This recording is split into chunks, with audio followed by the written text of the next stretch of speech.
And here we go. Tuesday, December 21st. Armani and Edwards, The Bottom Line. Woodward Sports Network. Ryan Armani, Braylon Edwards, Stan Edwards. It's Tuesdays with Stan. Braylon, first and foremost, good afternoon to you, my friend. Good afternoon, sir. Always look forward to Tuesdays. Always look forward to being in the studio with Pops. It's going to be a good one. You see the shirt that I'm wearing? Got the Nutcracker, Jim Harbaugh. Go to woodwardsports.com. Finally. We're Finally. know, right? The Rock has come back to Ann Arbor. Yeah, so it's a good day. Got Eric. Ryan, the real Ryan, brought us food, drinks, chips. Not me. And everything. I said, no, my baby girl Ryan did that. Baby, we appreciate you here. Isn't that funny that you're dating a Ryan and then you have me, Ryan? I have a lawyer named Ryan, too. It's getting out of hand. It's getting out of hand. Man, I'm telling you. Stan, good afternoon to you, my friend. Good afternoon. Shout out to Shirley because I know she's watching. But I want to say, too, having two Ryans in your life can mean nothing but good things for you. So I'm glad to be here. We're closing the year out. This has been a fun ride in 2021. And we will continue it on in 2022. Tom Mazaway. Hi, buddy. Hey, guys. It's great to see you. Great to be here. We're counting it down to the holidays, and I'm looking forward to it. Tuesdays with Stan's my favorite day. It's a lot of people's favorite day. You know, it's funny, Stan, we were in the conference room, if you will, eating lunch, and thanks to Ryan. Maz is very excited about Festivus, which comes on Thursday, and it's the day where you share your grievances, a Seinfeld issue. And I looked at Stick, and I winked at him, and I said, Maz, Festivus is the worst holiday known to man, and he just freaked out because he's such a Seinfeld fan, and I'm not looking forward to all the Seinfeld clips that will happen on Thursday's show. We will Seinfeld it all out for you on Thursday. It's a Festivus for the rest of us. Look at this guy. All right. Ooh, I just can't wait. I'm excited that Maz is excited. Yeah, right. Guys, let's get right to it. First and foremost, we would be remiss if we did not mention what a sad day it is in baseball for the Detroit Tigers organization and their fans. Tigers first base coach Kamara Barti suddenly passed away at the age of 49. Just extremely difficult news to get today. A.J. Hinch, Al Avila both made statements on Kamara Barti's passing. This is a guy you can tell if you're watching on YouTube right now. You know, the smile. Everybody loved Kamara Barti, and just a real tremendous loss. Coach first base last year in the interim. Came on up and was going to be a part of this Tigers franchise for a long time. He played in the 90s. They weren't great days for Tiger fans back in the late 90s, but he was there when they were starting to turn the corner, and it's just terrible, man. I don't know. That one hit me. I don't know why it hit me. I just feel it's just way too young, man. Yeah, 49 is way too young, especially, I mean, you never want anybody to go. Sometimes you say, like, man, he was just the best, and you hated that it had to be him, and it's such a cliche because you never wanted anyone to go. But, man, you hate it when it's guys like that, guys that are well-respected in the locker room, guys that the franchise organization bring back around, guys that had an opportunity to gain a coaching job. And then his interim job, he became the full-fledged first baseman coach. At the end of the year, they were going to bring him back as the official first base coach, and now he's gone. So I wish him and his family prayers. Yeah, that is so sad. Every day's a gift. And that's really what the message is, you know, especially with what we're going through with COVID and everything, too. Sure. You know, every day is certainly a gift. Speaking of COVID, the Michigan-Purdue-Fort Wayne basketball game has been postponed because of COVID issues from the Purdue-Fort Wayne basketball team. I'm not sure that game will be rescheduled. I believe it is an official canceled game. Not a postponed. What a great nickname Purdue has as well. IUPUFW? Yeah, the Mastodons. Oh, the Mastodons. Oh, wow. That sounds like something off He-Man. You like that? I do. Love those nicknames. So we see COVID continue to affect the sports world. I mean, it seems like it's the number one story in sports. Look, we're going to have 2 NFL games tonight because of COVID. Yeah, I think what has happened is because we kind of know how to manage it now, so to speak. Everybody's gotten way too comfortable. People have taken their masks off. People are tired of being cooped up, you know, for weeks and months upon months, and they're just getting out. And people think they know how to navigate it. They know, okay, I don't need to be in someone's face for 15 minutes. I don't know where that came from. Just if you stand 6 feet away, you should be okay. No, if you get a booster shot, you'll be fine. So I think a lot of people have dropped in their guards, and so that's why I think the COVID cases are up. Braylon, Michigan State and Oakland University will play at Little Caesars Arena tonight as well. I know somebody going to the game. Neil Rule? No. He works on our show. Alex Mayer. In the building. Look at that. Alex, you excited to go to the game tonight, buddy? Very excited. Special thank you to Braylon for helping me out there. It's like, it was crazy because I was talking to him the other day. I was like, I need to try and get Michigan State basketball tickets for my dad for Christmas. And Braylon goes, let me see what I can do about that. I was like, you're a Wolverine. What are you going to do about that? Sure enough, Braylon came through, so appreciate that, big guy. Look at this guy. I love this show. I love everybody here. Love you too, buddy. That's great stuff. One of the things that Greg Campy, he tweeted out a picture of himself, kind of just sitting in an empty Little Caesars Arena to show how far that program has come, sharing the marquee with really one of the gold standards in all of college basketball, Michigan State. So just want to recognize Coach Campy. I love when people appreciate, are able to appreciate what they've done and where they've been. It can't be always go, go, go, go, go, go. Campy's the man. At some points in life, you have to just take a step back and say, you know what? I appreciate what I'm doing here, and pat yourself on the back once in a while, because if you don't pat your own self on the back, nobody's going to do it for you. Also, I agree with you, but it's very good to tell people when they need to do that. Yeah. Sometimes people, they need to be told, because if you don't tell them, like you said, they'll never do it, and they'll never be able to appreciate it in the moment. Take a second to gather yourself, enjoy it, and then move forward. Sometimes you tell somebody, hey, you can pat yourself on the back. You've done a hell of a job, et cetera, et cetera. Sometimes just tell people. Yeah, I'm no disrespect to Greg Campy. I'm surprised he's still there. and the reason why I say that, because he's such a good basketball coach, and everybody's always looking for the better job and the better opportunity. So I'm surprised he's still at Oakland. But I think his wife is pretty much entrenched in their staff as well. So it helps to have two parents working together. Yeah, damn near 40 years at Oakland University. Shout out to Coach Camping. Best of luck tonight against the Spartans. Guys, though, let's start with the Detroit Lions. Fresh perspective here today with Stan. They beat the Arizona Cardinals 30-12. It's their second win of the year. And one of the questions I have, Braylon, for you and for Stan, if you look at this team's record, 2-11-1, you think, oh man, this thing's a disaster. However, is this team, are you seeing the makings of something that is closer to competing than their record indicates? Do you feel good about the Detroit Lions moving forward in not a 4 or 5 year process, but perhaps a 2 or 3 year process? Well, they're competing now. And I think they're making Vegas a whole lot of money. They show up to play every year, and I've said this before, and I mean this. If nothing tragic happens, I think Dan Campbell should get at least 2 more years besides this one, because this team is ascending. They're getting better. They're competing. However, how long can the fans and management stand this part of the process? This is painstaking. This is in the mobile device era. Everything has to happen fast. You don't win right away, you're gone. That's not how you build a franchise or an organization. I think this is the time that the Ford family and everyone else needs to take the time and let Dan Campbell get his feet wet, let him understand. Let's see if Brad Holmes knows what he's doing. This team is playing very well. Can you imagine how they'll play, and I hate to sound like a broken record, with better talent, much better talent. So now it's time to see if Brad Holmes knows what he's doing. That's easier said than done. Can Brad Holmes not only draft the appropriate players for the scheme that they're trying to employ? That's one. Number two, can he find a generational once-in-a-10-year player, i.e. Micah Parsons? Because I'm like you, Maz. You can't pass that guy up.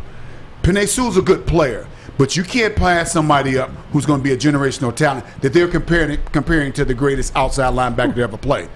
Number three, which I think is more important, can Brad Holmes find talent that no one else sees? Can he find somebody in the Division III that becomes a player, or NAIA or HBCU, Or can he find somebody who's only played 1 or 2 years of football or never played at all and make him a player? That's what the good general managers can do. He found Amon-Ra St. Brown. Found him? Yeah. But one thing I will say is, and not even talking about Brett Holmes, I was looking at this coaching staff because you see them in the locker rooms, you see the energy on the sidelines, you see what Aaron Glenn has done this season, getting that defense ready to play game in and game out for the most part this season. If you look at this staff, I don't know if I've ever seen this NFL staff that is completely full of former NFL players. If you look at this staff, that's why they play so hard for Dan Campbell, because they understand Dan Campbell, former NFL player, Deuce Staley, Pro Bowler, Anthony Lynn, 2-time Super Bowl winner, Mark Brunell, been to the Super Bowl and Pro Bowler, Ben Johnson, Hank Fraley. I played with Hank Fraley in Cleveland. Antoine Randall Ellis on this roster as well. They understand. Aaron Glenn, we mentioned him as a D coordinator. They understand the game at the highest level, and that's why they're able to understand their players and work with their players. That's how the team has stayed in it all year long. I guarantee you, that's why you see them have success later in the year, because they're having these players, these coaches that are former players that are keeping them focused, keeping that mental right, and allowing them to take off, and that's what they're doing. I think that this fan base needs to be very, very patient with them, and as well as the management.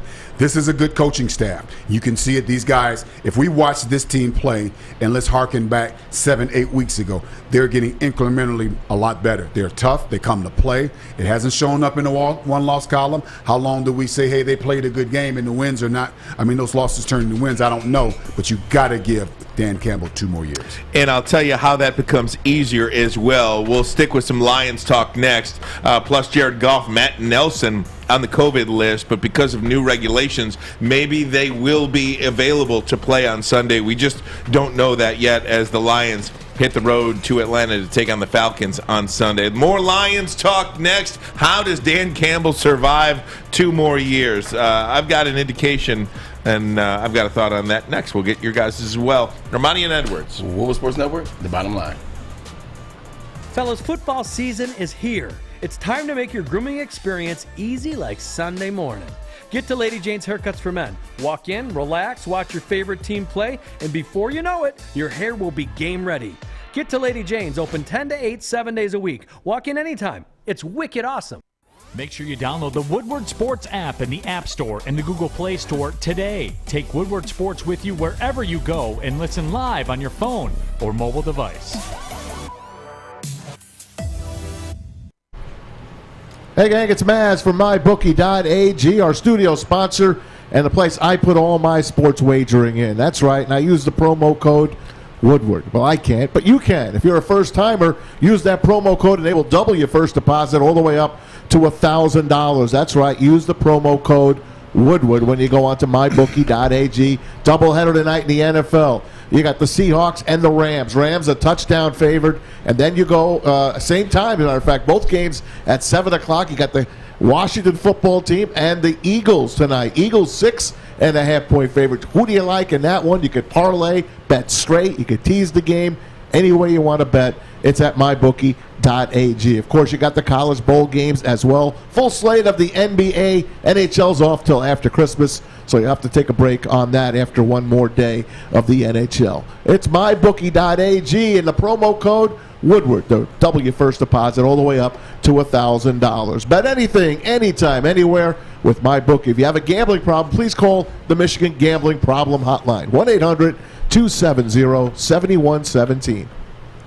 After pulling off the biggest upset of the NFL season this year, defeating the Arizona Cardinals 30-12, the Detroit Lions celebrated once again in that locker room. But there was one thing that went pretty viral on social media, and that was that raw emotion from head coach Dan Campbell when he said this. Hey man, welcome to Detroit.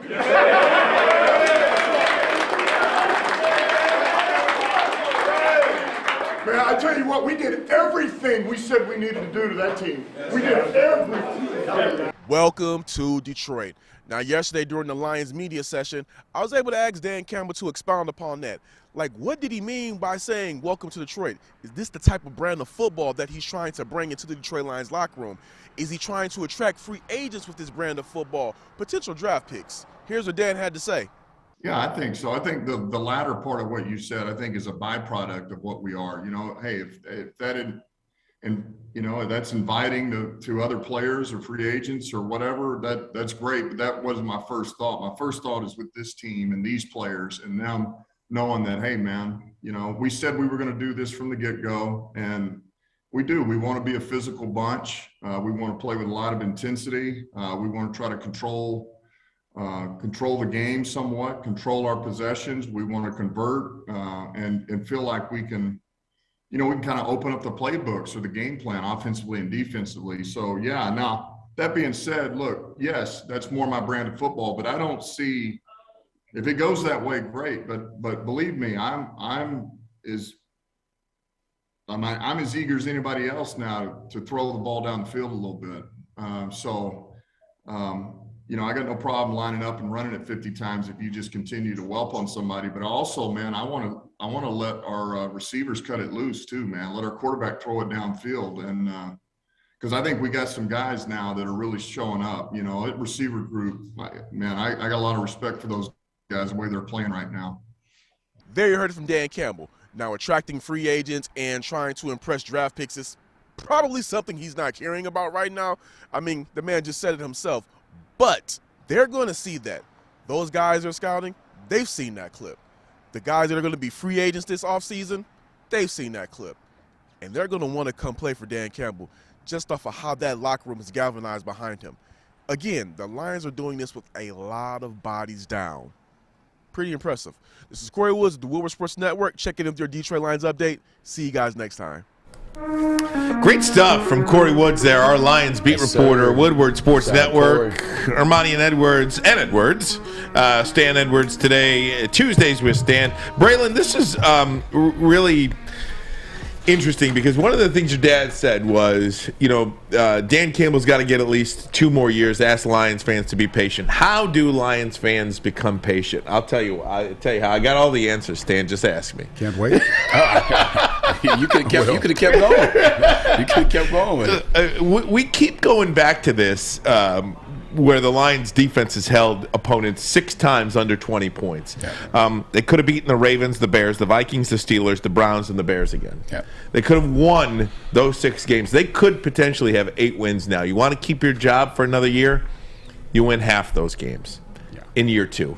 That's how you get a 3rd year. You don't have to win all of them. You don't have to win you're not going to win every close game you play in the National Football League, but if you can win half of them, show some progress in late game situations, I think that's how you earn confidence, you earn trust, and that's how you move forward. Are you saying he needs to win half the games in terms of winning 8 will give him, or win 4 games next year and that will keep him? Well, like for instance, you got to win 4 of these 8 games next year, and maybe ultimately end up with 6-7 wins next year. I think what he's done, especially towards the end of the year, and especially if they finish like this, and Dad would say something about the Cardinals game because that is interesting. If he finishes up like he is right now and the team wins a couple more, or let's say they win one more, but they stay in the fight, they play well, they play hard, I think next year, I think he could have a bad season next year and still make it to year 3. I think the excitement and the buzz is big enough that he can have a bad year next year and still make it. There will just be a ton more pressure on him in that year 3 as opposed to 2. He doesn't have to have a ton of wins next year. I think he can win 3 games next year and still keep his job for the 3rd year. I think the people like him. I think the players love him. They love playing for him. And they will give him another chance. Yeah, see, the cynics out there were just making, and I'm reading online, that, they beat a 10-3 team, but the 10-3 team was coming off a short week. It's a West Coast time zone in their body. The 1 o'clock game is a 10 o'clock game on their body clock, and they are playing the Detroit Lions, and it's hard to do. So they have to fight that kind of perception. But also, yes, they are very competitive, and they show up to play. They're a very interesting out. The problem becomes is those outs have to turn into wins, and if they don't, being competitive is not going to get you to your 3rd year. And another thing you said that's interesting, obviously we always talk about the Micah Parsons, Penei Sewell kind of draft. One of the things that's important for Brad Holmes, too, is to select, and again, if you look at Pro Football Focus, they're going to rate Penei Sewell a top 4 offensive tackle in all of football. That's how he's graded. But if you have an opportunity to take some really game-changing player, you've got to do that over. Yeah, here's the deal. Even if Penei Sewell had come out of college and been ranked like Tony Baselli, Anthony Munoz, Orlando Pace, if he was that grade level, he did not grade out that high, but he was at that grade level. You got to take a defensive player that's a game changer, because a defensive player is a game changer will win you more games than an all-pro Hall of Fame offensive lineman. That's just the way the nature of the game. When you get a guy that has that kind of talents like Micah Parsons, you absolutely cannot pass him up. The one thing I don't think we've ever said when we've talked this, because we've been talking about this all year in terms of Micah Parsons over Penei Sewell, Maz loves to go there at least once a day. And it's beginning to be a bigger and bigger conversation, because you look at the track that he was on to potentially be Defensive Player of the Year.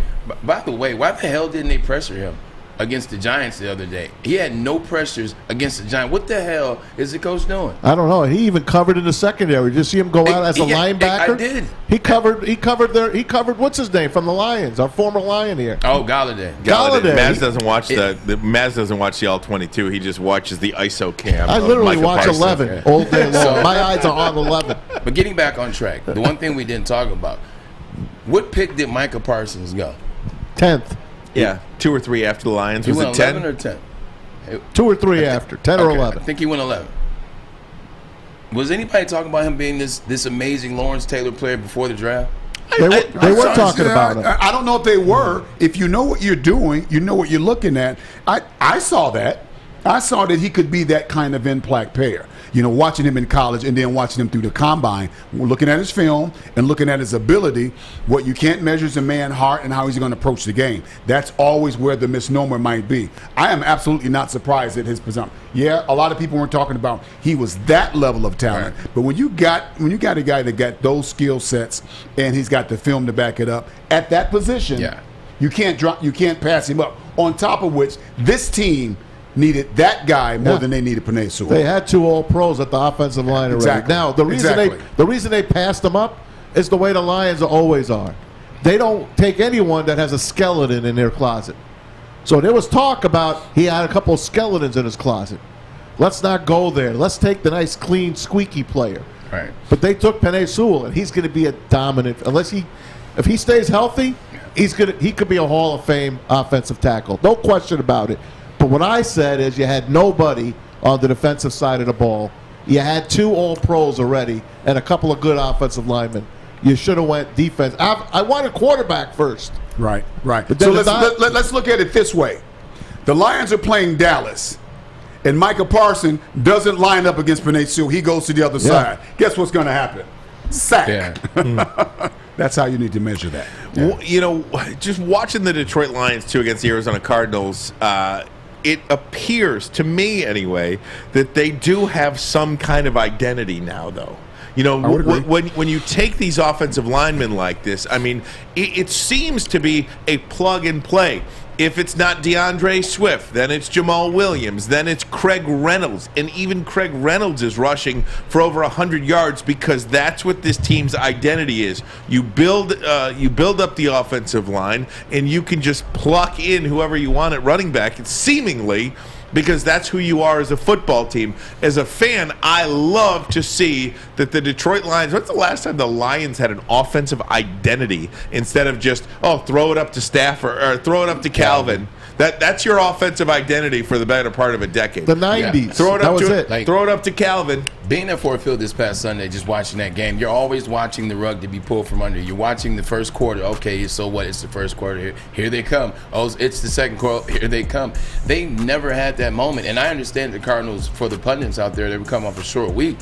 But the Lions went out to Denver last week, and the Lions still played well. They still had 100 yards rushing. You come back this week, Craig Reynolds has another 100-yard rush. Every time that the Arizona Cardinals got stopped, the Lions went down the field. Stopped them on 4th and 1, long drive. Stopped them on 4th and 1 again, long drive. Scored touchdown. Arizona Cardinals are driving, trying to make a comeback at the end. Here comes Amari Oruwariye with an amazing interception. Like, they were just all over the Cardinals at every point in that game. And that is the Cardinals who are 10-4. Now they're 10-4 because of the Lions. They showed us something in that game, whether DeAndre Hopkins was out or not. They showed us something in that game. Craig Reynolds is a prime example on what's wrong with the NFL. Craig Reynolds is a 1,000-yard back. Yeah. In anybody's offense. He's just getting an opportunity to play. For what reason, I don't know. Does he not know the playbook at the other places when he with the Redskins? Does he? I don't know. You have too many guys in the NFL that don't know what they're doing. Yeah. And they evaluate talent, and they misevaluate talent all the time. And if guys don't come from, sometimes they'll come. Bama, Michigan. Yeah, they don't come from a blue blood program and don't have the recognition behind it. Sometimes it's kind of like recruiting. Well, he doesn't have. I was I'm just like, what gonna is mention this? that, When Stan. I was watching him, I'm like, wait a minute. I saw one nice run. I'm like, it's a nice run, kid. Yep. Then I kept seeing another one, and after that, and I'm talking about sometime when the hole wasn't there. I'm like. I started to flip and looking at it. I'm like, where did he come from? Because this kid can play. Case in point, the coach at Wake Forest clearly didn't know what he was doing because he gave away Kenneth Walker III, who's one of the best running backs in Michigan State history. It's so funny during It's Wake Forest. What do you expect? Right. Last week when it was recruiting day, National Signing Day, whatever. They were telling a story about how Nick Saban's recruiting some guy with 0 stars. Nick Saban offers the guy a scholarship. All of a sudden, he's a 5-star. like because Nick Saban, and that's kind of what reminds me of Craig Reynolds. Craig Reynolds. Oh, nobody knows anything about Craig Reynolds. He does this for the Detroit Lions. Oh, first-round pick. Oh, God. Amazing. Hey, guys, there's 2 games tonight in the NFL. I'm not sure what to say about those just yet, but 2 games last night in the NFL, and I love the doubleheader on Monday Night Football. I want to get your observations from that. So we'll do this, and then I want to get into the Michigan-Georgia game a little bit, too. So Monday Night Football last night, Vikings beat the Bears. Bears are terrible. Raiders beat the Browns, and then we'll get into the Michigan game as well. Stan Edwards, Braylon Edwards, Tom Masway, Ryan Armani, Woodward Sports Network. The bottom line. I'm Kay Cunningham. I'm proud to partner with Hall Financial, the mortgage company known for 5-star service. Don't just take my word for it. Check out their 5,000 5-star reviews for yourself. Go to callhallfirst.com and get started with your 5-star experience today. The pros know. Go!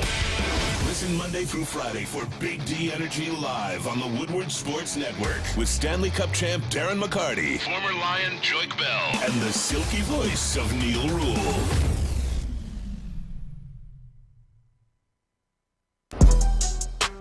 Woodward Sports Network, Ryan Armani, Braylon Edwards, Stan Edwards, Tom Masway alongside. We've got Sam as well in the audio booth. Shout out to Sam. And, of course, Alex Mayer getting ready to go to the Michigan State Oakland University game tonight. He's very excited. Little Caesars Arena. Gentlemen, I want to get to the 2 games last night. Braylon, tell me where we're starting. Raiders, Browns, or Vikings, Bears? Oh, man. They both suck. You know what? Let's start with the Browns. Okay. Let's start with the Browns. I watched Nick Mullins yesterday look like Case Keenum, who looks like Baker Mayfield. Right. They got 3 of the same damn quarterback. And the funny thing about it is Baker is just a little bit better than him. Baker's not the guy. Like, they got to figure out what they got to do with their quarterback situation, but it's not Baker. Mullins, he had the same QBR as Baker typically. He had the same completion rates. Actually had a higher completion percentage. Nick Chubb, on the other hand, is a man-child. Like, he had 95 yards, but it was the way in which those 95 yards had. It just looks so effortless. Everybody so knows smooth. he's getting the ball, too. He is a running back. He is the definition of what a running back looks like or should look like. Myles Garrett played well as well. But it's the Browns. Well, I am still a Browns fan. I'll always be a Browns fan. I'm a Raiders fan, too. I was watching close to that game because I was looking at the opportunities that, obviously being from Michigan, what Donovan Peoples-Jones would get. It appears that management say, listen, we're going to let OBJ go. This is your shot, son, and see what you're going to do. It still looks like he's still trying to get some things figured out. I saw him get targeted 2 or 3 times in one series, which I thought was pretty good. So I'm hoping, I got my fingers crossed, that he really gets an opportunity to seize this particular spot on the roster for him, because after the 3rd year, people were like, they'll start to move on from you. Why do you like the Browns? Is it because they drafted Bray? No, it's because they traded me to the Jets, and I had 2 AFC championship appearances. Yeah, I like the Cleveland Browns organization. I always have. Okay. I like some of the fans, and some of them are crazy because they're Ohio State fans. Yeah. But when he was there, I really enjoyed that. I really enjoyed the history. Good to know. Yeah, First of all, Romeo Crennel is one of the perfect gentleman that should be in professional football. So I spent a lot of time with Romeo. But even Randy Lerner, the former owner of that, was a great owner. I saw him walk up to, after a game, a billionaire, walk up to a player that they traded away after the game and greet their family to say you're always part of the Browns organization. That's awesome. And I've always loved that. That's nice to hear. Also, Braylon does one of the best Romeo Crennel impersonations that you will ever hear. Can we get a little sample of that, Braylon? I don't know if my voice is right now. Let me see. All right, man. So, Braylon, what happened with Curfew last night? Do you know what Kellen is? Yeah, Romeo. I don't know if it's more about the impression or what he was talking about within that impression. Right. Romeo was part of the Bill Parcells tree. Yeah, he was. You know, Braylon, as you talk about Baker Mayfield, you talk about Baker Mayfield all the time. Stan, you mentioned Baker Mayfield. It just goes to show you, too, how hard it is to find a quarterback in the National Football League. You know, Baker Mayfield, number one player picked in the NFL draft. You give the guy every opportunity to succeed, and he's not the only one. I mean, you go up and down the line of first-round picks in the NFL, 80% of them don't even work out. No. I mean, it just goes to show you how, and not to make this about Matt Stafford, but he's playing tonight. It piqued my interest, how underappreciated is the word. I don't know what the word I'm looking for, but you just take for granted that you have this great player at quarterback for so long, for so many years at quarterback here with the Lions. It's freaking hard to play quarterback in the NFL. And to the flip side of that, I'm not so sure. I see people running to there's no quarterback in this draft, so we shouldn't draft Pickett. I see a guy that can play. It's really too early to say if he should be taken at that spot. But because he doesn't look like the other successful quarterbacks in college, you have to evaluate him. Is he in the right system? Are you understanding what he's being asked to do? Do we know if, in fact, that he's playing at a level that he could no longer play at in the NFL? So we got to not say that there's no quarterback in this draft just of yet. We need to find out, is he good enough to play? He might need to be at that pick. I don't know that, but I just think to the opposite side of that, trying to determine what player is going to play out in the NFL, it is not an exact science. You need people who know what they're doing to do that. In the same contrast, there are a number of folks who just slid down the draft. One slid in the draft who was playing for Tampa Bay right now. Happens all the time. So I don't know. Pickett should not be picked for the Lions. It's too early to tell. He definitely needs to be evaluated into consideration because we need a quarterback. When you're taking a quarterback and you're talking about taking a quarterback that's going to lead this franchise or lead a franchise that can win you a Super Bowl, when you're looking at those first 10 picks or even the first 12 picks, because Mac Jones is 15 or whatever, you got to draft somebody special. And this is where it comes in knowing your job, knowing how to do your job in terms of being a GM.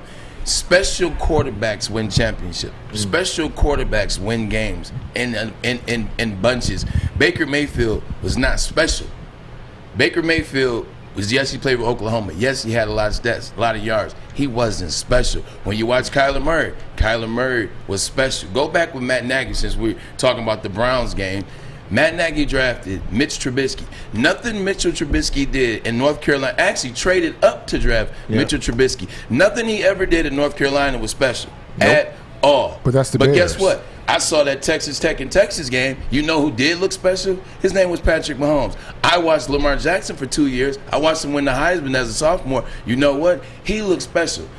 That's the problem with GMs when they go that route. Yes, I understand Baker Mayfield. Look at all the weapon and talent that he had around him. A bunch of second round, first round, third round draft pick guys out of Oklahoma as well. You got to be able to pay attention to the specialness when you talk about number one overall. And what about Mac Jones? Well, I'm sorry. He's not special. He's not. He's winning games. He's in a perfect system. He's pretty good, right? Yeah, he's pretty good. I didn't say he was. I said he wasn't special. He's in a perfect system with an amazing defense this year. You still got to execute. At that position, I don't think you can hide it. His ass didn't execute the other night. He throws a great ball, man. He didn't execute the other night. When they had to see now when the talent. Neither did Kyler Murray. Okay, but that's different. All right. Because Kyler Murray has done things for a year and a half, like consistently, where you're like, hey, this guy's special. Look, I'll take the kid in Baltimore. the backup to Lamar Jackson. In fact, I think Mac Jones is ultimately going to get Kyle Shanahan fired in San Francisco. You know, I mean, ultimately, I mean, he's the one. Trey Lance is the one quarterback not playing right now. We haven't seen him yet, right? Right. Only a couple of things. So we'll see. Let me say something before you get off this. No, I'm staying on it. Talking about the Lions picking a quarterback. Hear me out. You got a 27-year-old quarterback right now that you're repurposing. You're retraining. I mean, Sean McVay tore him down. Tore him to shreds. You lost me at repurpose. I'm done. Anthony Lynn got a hold of him, did nothing with him. Dan Campbell takes over the play calls. It took him a while to get going.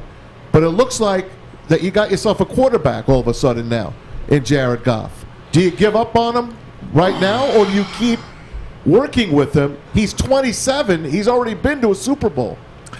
I don't trust that quarterback yet. The quarterback we've seen the last 2 or 3 weeks, okay, not bad. But the previous 8 weeks is what I remember. I'm with you. Yeah. Previous year and a half. Exactly. I'm with you. My point of it is that because what he's going to show you over the next 3 or 4 weeks, there's not enough time for me to be satisfied. Understood. I think between what he's going to show you, the opportunity he's going to have to show you in the next 3 or 4 weeks, I am not moving off trying to get a quarterback in this upcoming draft. When you say words like repurpose, work with, those are words that indicate we need to move in a different direction. They're rebuilding them, bro. Yeah. Rebuilding I would tell you we this, just talked about being special. Now we're talking about rebuilding. I would tell you this, Maz. He was the #1 pick in the draft. I think for the Detroit Lions, if you can get another year out of Jared Goff, that's great, but I don't think he's your quarterback moving forward. I'm not saying he is. Yeah, I know. I'm saying maybe he could be. I'm just saying because if you could take a Kenny Pickett in this draft and maybe even let him sit for a year or 6 games, or 8 games or whatever, and then you can, you're playing then with a quarterback on a rookie contract too. There you go. But that's up to Brad Holmes. See, here's the problem: is Kenny Pickett worth what we might draft 3 or 4, or even at the other pick is at 20, whatever 26, probably 26. I don't know if he'll be there at 26. I don't think he will be. You need defense, you need receivers first. Absolutely. So you got 3 picks in the top 33, 34 of the draft, right? So. I mean, you can get a quarterback, a defender, and a wide receiver with those 3 picks. Can you get a good one? There's the key. Can you get good ones? That's the question. Can you get the one? Right, exactly. That's the question. Yeah, you're right, because I was looking at the Dallas Cowboys. You realize CeeDee Lamb and Trayvon Diggs from the same draft class? Yeah. Wow. They got both of those the same year. They got CeeDee Lamb, pick 17, and they got Trayvon Diggs at pick 50. Is that wide receiver in this draft? A CeeDee Lamb? Yeah, a CeeDee Lamb type. Remember, guys. In terms of production, there is. Remember next year with the quarterbacks that are coming out. That's all I'm saying. That's why I say skip this year. Bryce Young, C.J. Stroud. Wait till next year. Are you going to be that bad to get one of those guys, though? That's one of the Maybe things. you trade some of these picks now to get next year's. JT Daniels. Guys, let's get into some Michigan talk. I want to get this. We have not talked Michigan, Georgia enough, and we're going to do that next. What chances are they playing next month? Do the Wolverines have against the Georgia Bulldogs? We'll do that next. Bonnie and Edwards, Woodward Sports Network. Bottom line. It's like. I'm looking to bring on another HVAC tech right now. We're recruiting 5 to 10 techs a month. We're looking to grow and expand. Every new tech we hire is from Northwestern Tech. The hands-on training is fantastic. They're always my first call. We love hiring Northwestern Tech grads. They come out trained and ready to work. Our program is only 10 and a half months, and our next classes are starting soon. So why wait? I'm looking to hire a graduate of Northwestern Tech. Northwestern Tech. Northwestern Tech. Northwestern Tech.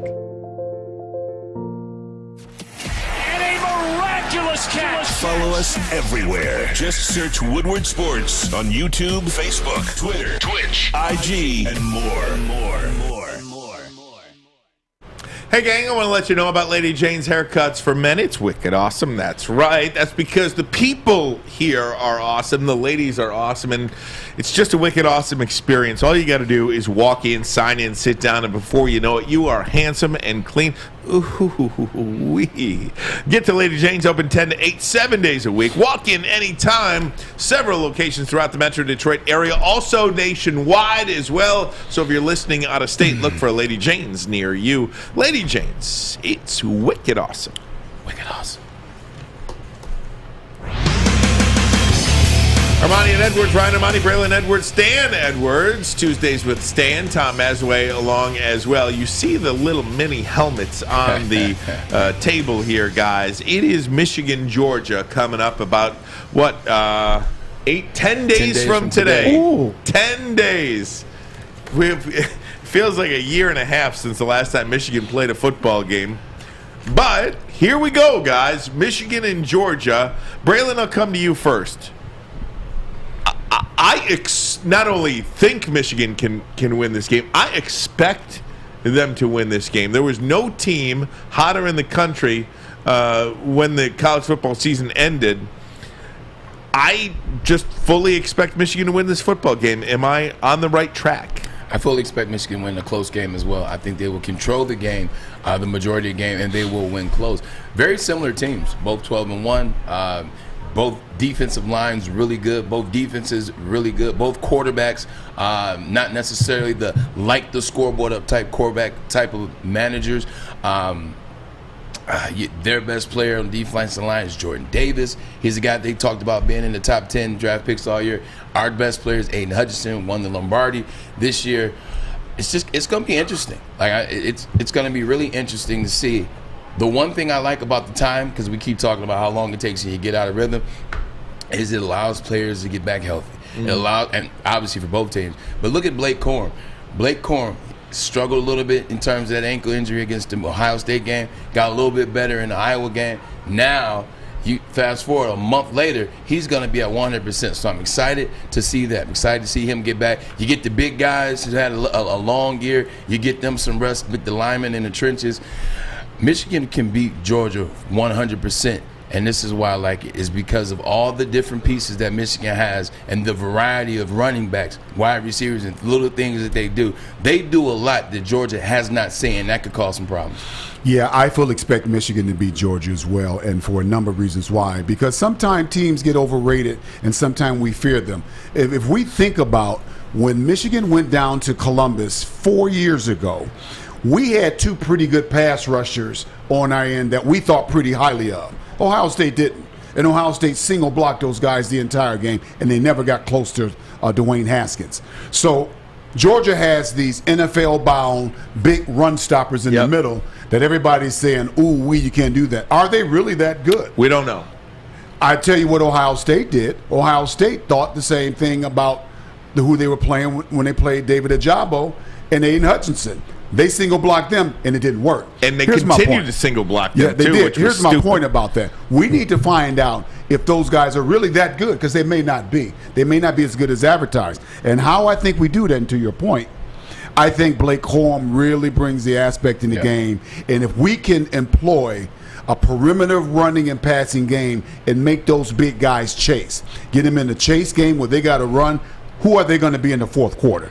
Two players that I need to see have a big game on offense. Two players I expect them to get involved often and early. One you already know, Blake Corum. You just talked to him. He's going to be a world beater for us in that game. He's going to make a heck of a difference. Andrew Anthony Wood, he showed me in that Michigan State game. They haven't gone to him as much since because they have a lot of other players on that team. The way in which he catches the ball, the way in which he runs his routes, the way in which he can get down the field. He's a taller wide receiver, stretch the field a little bit. That'd be key in going against Georgia. The other thing about Georgia nobody talks about, what was their first game of the year, Dan? Who'd they play? Clemson. They played Clemson. What was the final score? 10-3. Yep. Clemson's not good. No, they're not. Clemson's not a good football team. No, they have one good win this year, and it was against Arkansas. It was against Arkansas when Arkansas was ranked 10th, and then Arkansas is nowhere near anybody's top 10 anymore. If you look at them against Alabama, walk into that death trap where everybody said, you guys are going to blow the doors off Bama. This isn't the same Bama. They walked into a team that could play. They walked into a team that could block. They walked into an offensive line that wasn't scared of their defensive line, to your point, and they got blown out. This team is beatable. They've proved it twice this year. Michigan is in the last month, has been on a meteoric ascension. And so that can be good and that can be bad. We can be overconfident. Are we really that good or not? Our offensive coordinators have to be, particularly Josh Gaddis, he has to be on his game. He has to really make sure that he keeps his team off balance. But here's what we need to find out if our culture's in place or not. Because I actually expect Georgia to make some plays and may go up 2 touchdowns in the first quarter. What are we going to do? Are we going to say, oh my God, this is not what we've not faced. And abandon like everything that you do? We've not faced a team like Georgia all year, and I grant all that. But also, are we going to say, oh, okay, now we see what we got now. We got something coming for you in the second half. So we'll find out what kind of culture we got when we play these guys in the first half of that game. Here's my problem with Georgia, too. And it's something that Rocky told Clubber Lang. You ain't so bad. You ain't so bad. You ain't so bad. Right. I mean, look, Clemson, and I don't look at the rankings of when you played them. Clemson was number 3 in the country when they played them. Auburn, number 18 in the country. Kentucky, number 11 in the country. You know, you can go down the list. Georgia has not played a good team all year except for Alabama. And if you want to give me Kentucky, that's fine. Kentucky finished 9-3, but oh, by the way, Kentucky didn't play anybody either. So there's their 9 wins. This is one of them. I'm an Italian. We call this schedule a fugazi. Hey. All right. Okay? I mean, this schedule that Georgia has had this year has been a fugazi. Yeah. They have not played. So is Michigan's. I don't know, man. That's fair. Yeah, that's fair. And okay, they're even. Here's the difference. They're not even. Here's the but difference. That's fair. Yeah. Here's the difference. When Michigan played a good team in Ohio State, Michigan punched them in the mouth. Right. Yeah. Georgia, when they got punched in the mouth, they just laid down and got their butts whooped by Alabama. Yeah. Well, Alabama was toying with them at the end. So it's a different game, bro. Well, we'll see. And this is the way I want. As a Michigan fan, this is the way I want it. I want to go win an SEC championship on the way to winning the national championship because all we hear is the SEC. So give me Georgia, then give me Bama. I'm glad we're not number 1 playing Cincinnati because you know you're going to have all those people on the side. Oh, well, you beat Cincinnati to get there. Sure. You know, this is the way I want it done.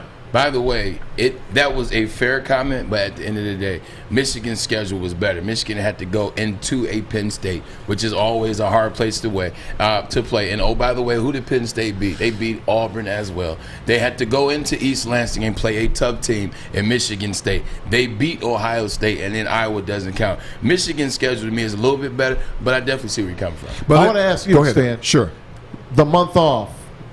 Don't you think it hurts Michigan more than it hurts Georgia? I think so. Well, I think it hurts a program that is not used to going into the playoffs. And if you don't know how to manage, I'm sure Jim Harbaugh is probably, in his relationships with teams who have had to manage that time off, do we overwork them? Do we underwork them? Are they going to be tired going into the game, or are they going to be rusty going into the game? Are their time and rhythm going to be off? That's where coaching comes into play.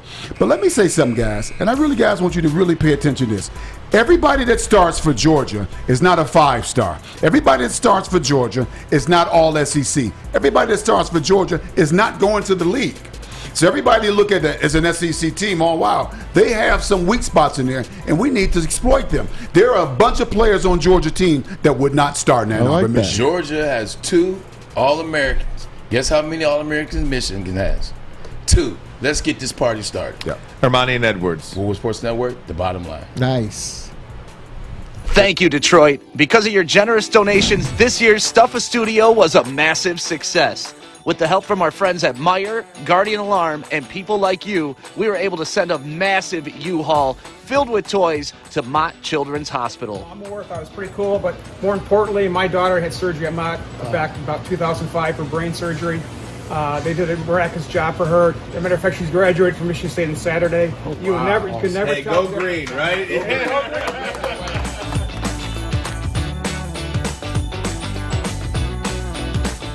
Thank you. And we really want to thank you. I know we're standing in front of this very large building, but when you look up, this building is full right now with a lot of sick kids that are going to be here through the holidays. And this team is amazing to make sure that they can at least smile during the holidays, and what you guys have done for us will make sure that we're bringing that magic into their hospital room. So thank you so much. Thank you.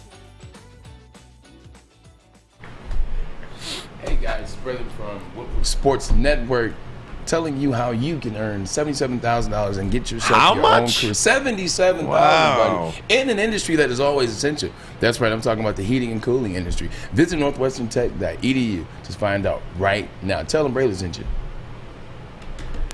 Armani and Edwards, hey gang, we are talking Michigan, Georgia here on the program, and I'll go back to this too as we focus on this game a little bit. Stetson Bennett does not scare me. It's a great name, though. It is a really great name, but he does not scare me at quarterback. I think defensively, I think Michigan should have some opportunities to get to the quarterback as well. And for everybody that's talking about how great Georgia's defense is, and I certainly don't want to take anything away from them, but I will. Who's the best quarterback they played all year?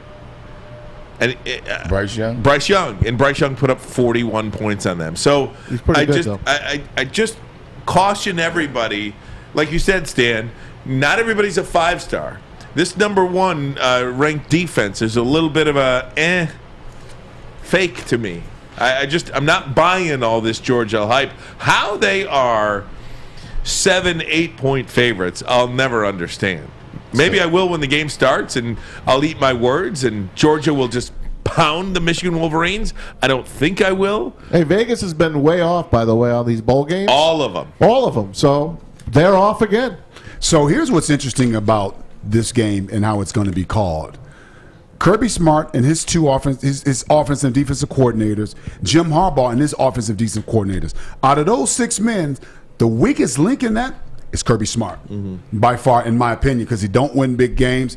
And the scuttlebutt is that he thinks he's the smartest guy in the room. And those kind of guys always are stubborn, and they want to do things their way, and they always put their team at risk. And I think that's what the problem is. Yeah, there you go. Speaking of being the smartest individual in the room, no pun intended, the quarterback situation down there in Georgia is an interesting one. Oh, really? JT Daniels, whatever happened to him? Like, what happened to JT Daniels? And now you got Stetson Bennett. Remind people who JT Daniels actually is. JT Daniels is a 5-star quarterback out of Mater Dei. Mater Dei is right now the number 1 team in the country, and they're usually somewhere in the top 3. Goes to USC, gets hurt, but then comes back. He goes 5-7. Doesn't have the best year, gets hurt, but then comes back, finishes out the season. Was in line to return as a starter for the next year. Decides he wants to change the scenery, goes to Georgia.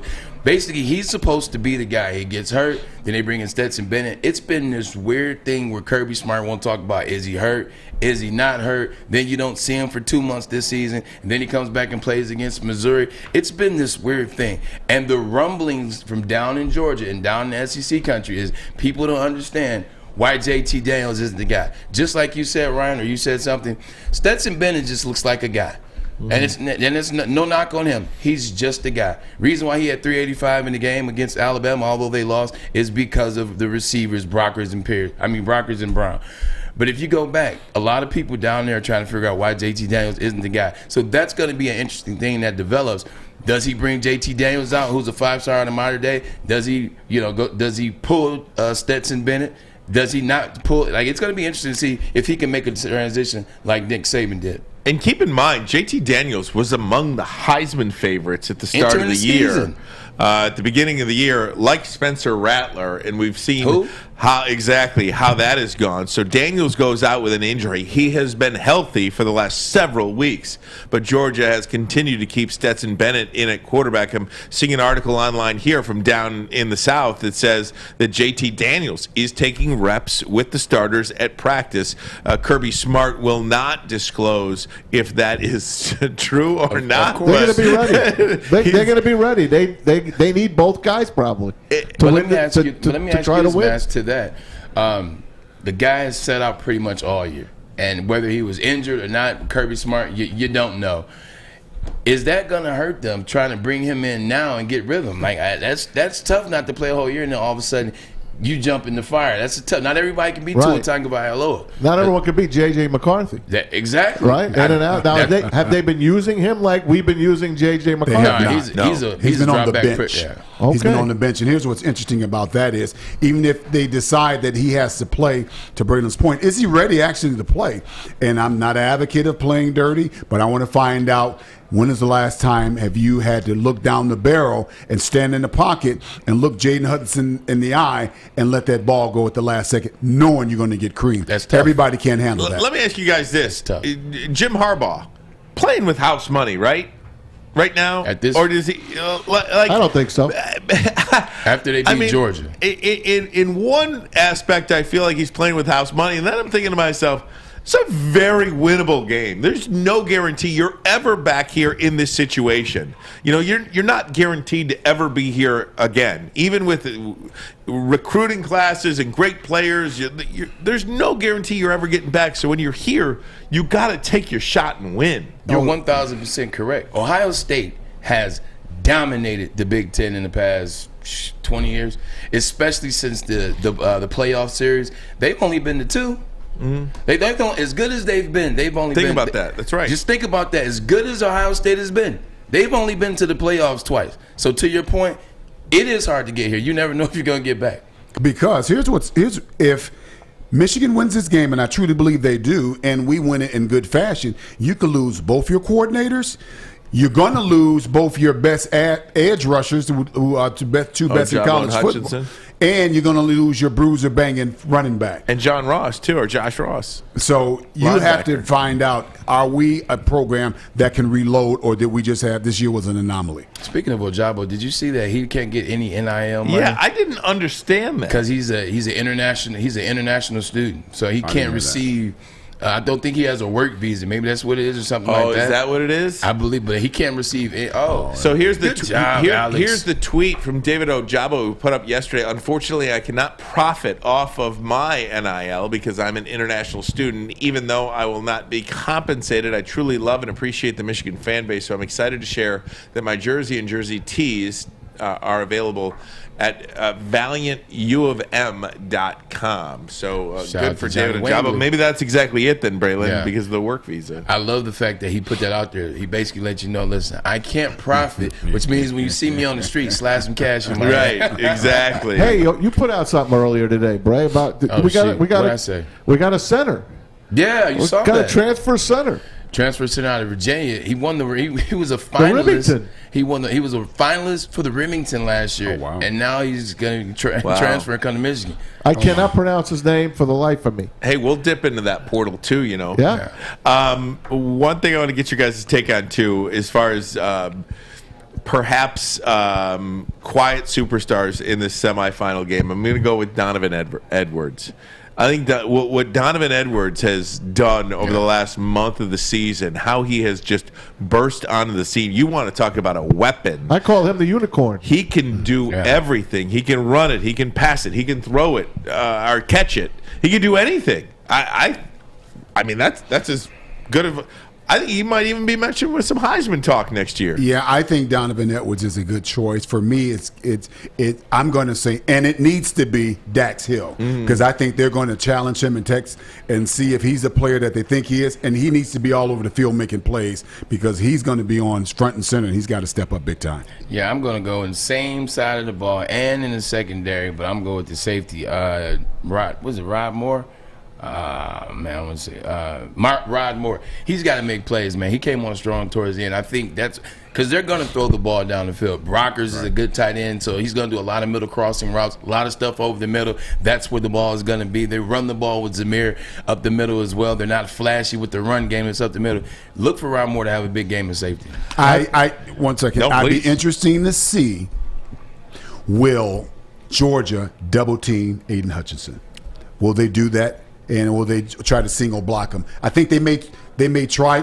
Smartest guy in the room, Stan. Egos. I'm sure that they've asked their offensive tackle, "Oh, I can block him. Let me have." We've done a lot of times. Yeah. I never get real quick story. I got one too. Cleveland Glenville. What's the coach? Ted Ginn Sr. They were getting ready to play. I think it was Warren Hardy. Where did Mario Manningham go? Warren Hardy. They were going to play them. They said, we're playing Mario Manningham. And they were like, oh, we can take him. We don't need to double team him. Man, he went for 220 and they had to end up doubling him in the second half. Sometime your ego can get in the way. We'll see if they will. First of all, I don't think they will be able to single block Aiden Hutchinson. Two, will the eagle get in the way and try to see if they'll double team him? If there's a guy that will happen to, it's Kirby Smart, right? Oh, great ego game right there. Oh, by the way, Brad Hawkins was the safety I was referring to. My bad. I got two names for you. Schoolmaker and all. No, those are good ones. Here's another ego story. This is my freshman year. We're going down to the Citrus Bowl, and we're going to play against Tennessee.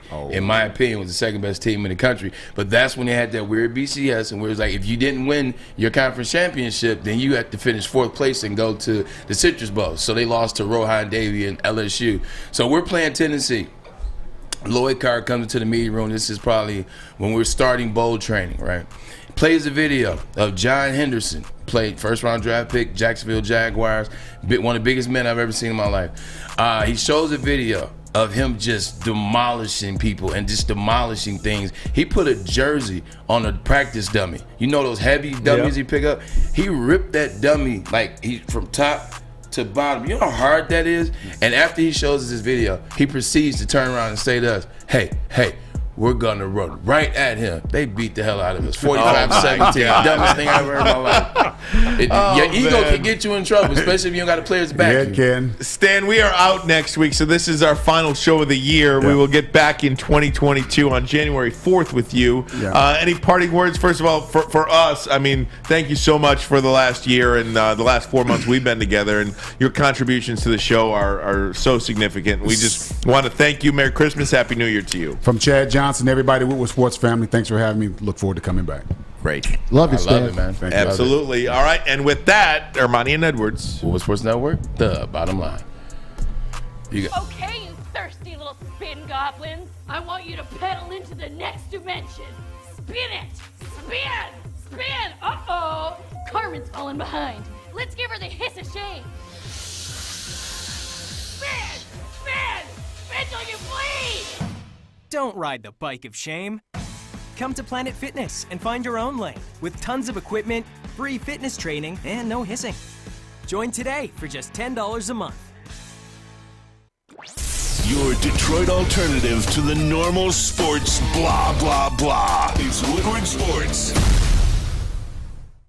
I got the chair. You're welcome. Hey, everybody, it's Maz for the Folding Warehouse in Hamtramck, Michigan, home of Folding. What's folding? It's throwing a football at bowling pins. A lot easier than just rolling that bowling ball down the lane, I can tell you that. It's a lot more fun as well. So check them out, the Folding Warehouse in Hamtramck. Ask for Chris and Noni Hutt, the inventor of folding. Host your corporate party. 2 ways to play: $10 unlimited open play or a private lane reservation. It's just $120 for 10 people for 2 hours. They also have 100 beers.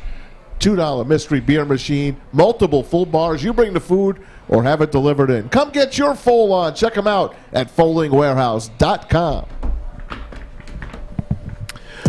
Armani and Edwards, the bottom line, Woodward Sports Network. Ryan Armani, Braylon Edwards, and Tom Mazaway. Braylon, what a great last 4 months with your dad too on Tuesdays. He does add so much to the show, and we certainly thank him and thank you for the connection, obviously, to get him here. No, that was Maz. I mean, Maz asked in the beginning, he said, hey, why don't you have Stan come on? And I was like, he's never been a microphone he didn't like. His dad came on, and it was just so natural, so fluid, and you can learn from his wisdom. Like, he was a professional football player, he went to Michigan, he was in the Bo Schembechler, played against Woody Hayes, or was coached against Woody Hayes, and he's seen a lot. He's done a lot. He's Stan Edwards, and he's been he's been in this industry for a long time. I remember my dad used to call the Thanksgiving high school games at the Silver Dome. Yeah. We used to go do some of the games at Oak Park. So he's been doing this for a long time, radio stations. So he's good.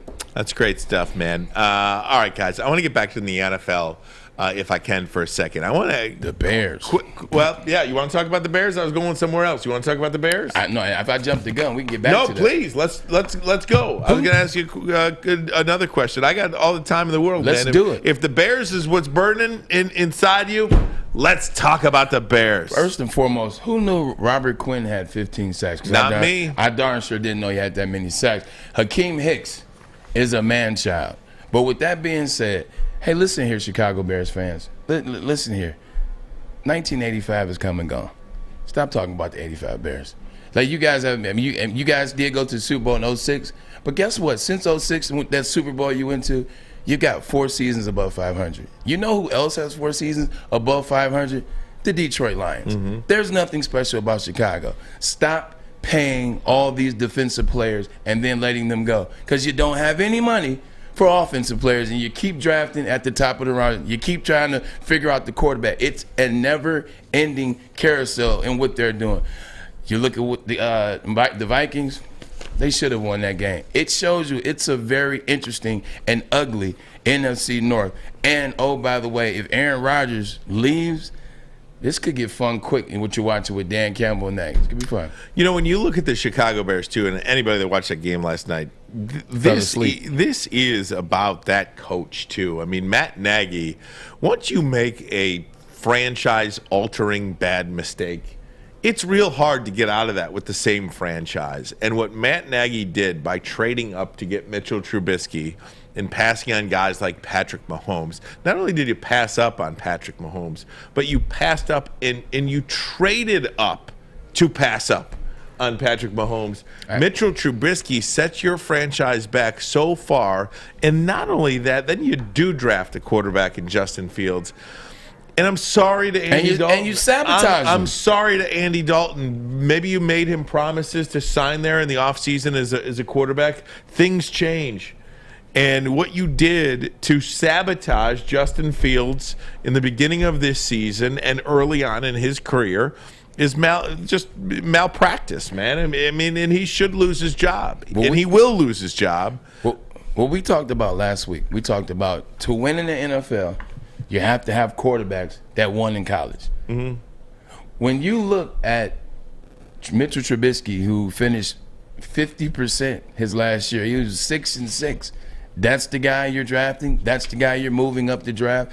When you pay no offensive lineman, no one on the offense, and then you ask those same guys to go out there and block for a rookie who you didn't put in a situation from the time you drafted him to the time of game one where he could be ready and know and have a sense of what he is in the Chicago Bears. You didn't let him take any first-team reps. You named Andy Dalton the starter over him. Oh, and then when Andy Dalton got hurt, you put him back out there behind those guys that you don't pay because all your money is on defense. But when you finally did have a really good defensive player in Kyle Fuller, one of the best defensive backs in the league, what do?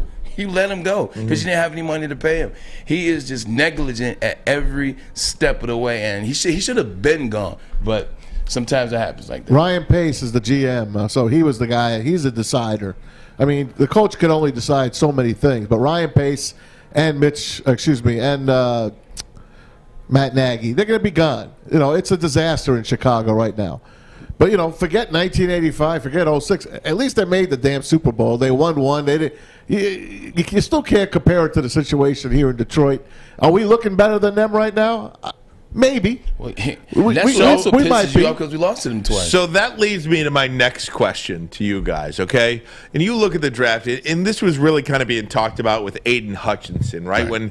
When the Lions had at the time the #1 overall pick, and then you start connecting the dots, and Aiden Hutchinson from Michigan to the Lions, let's make it happen. And then you see all the people on Twitter, all the Michigan fans, oh, we don't want to ruin his career. Why would you want to do that to Aiden Hutchinson? Let me ask you guys, if you were Aiden Hutchinson or insert player here that's going to get drafted, what situation would you rather be in?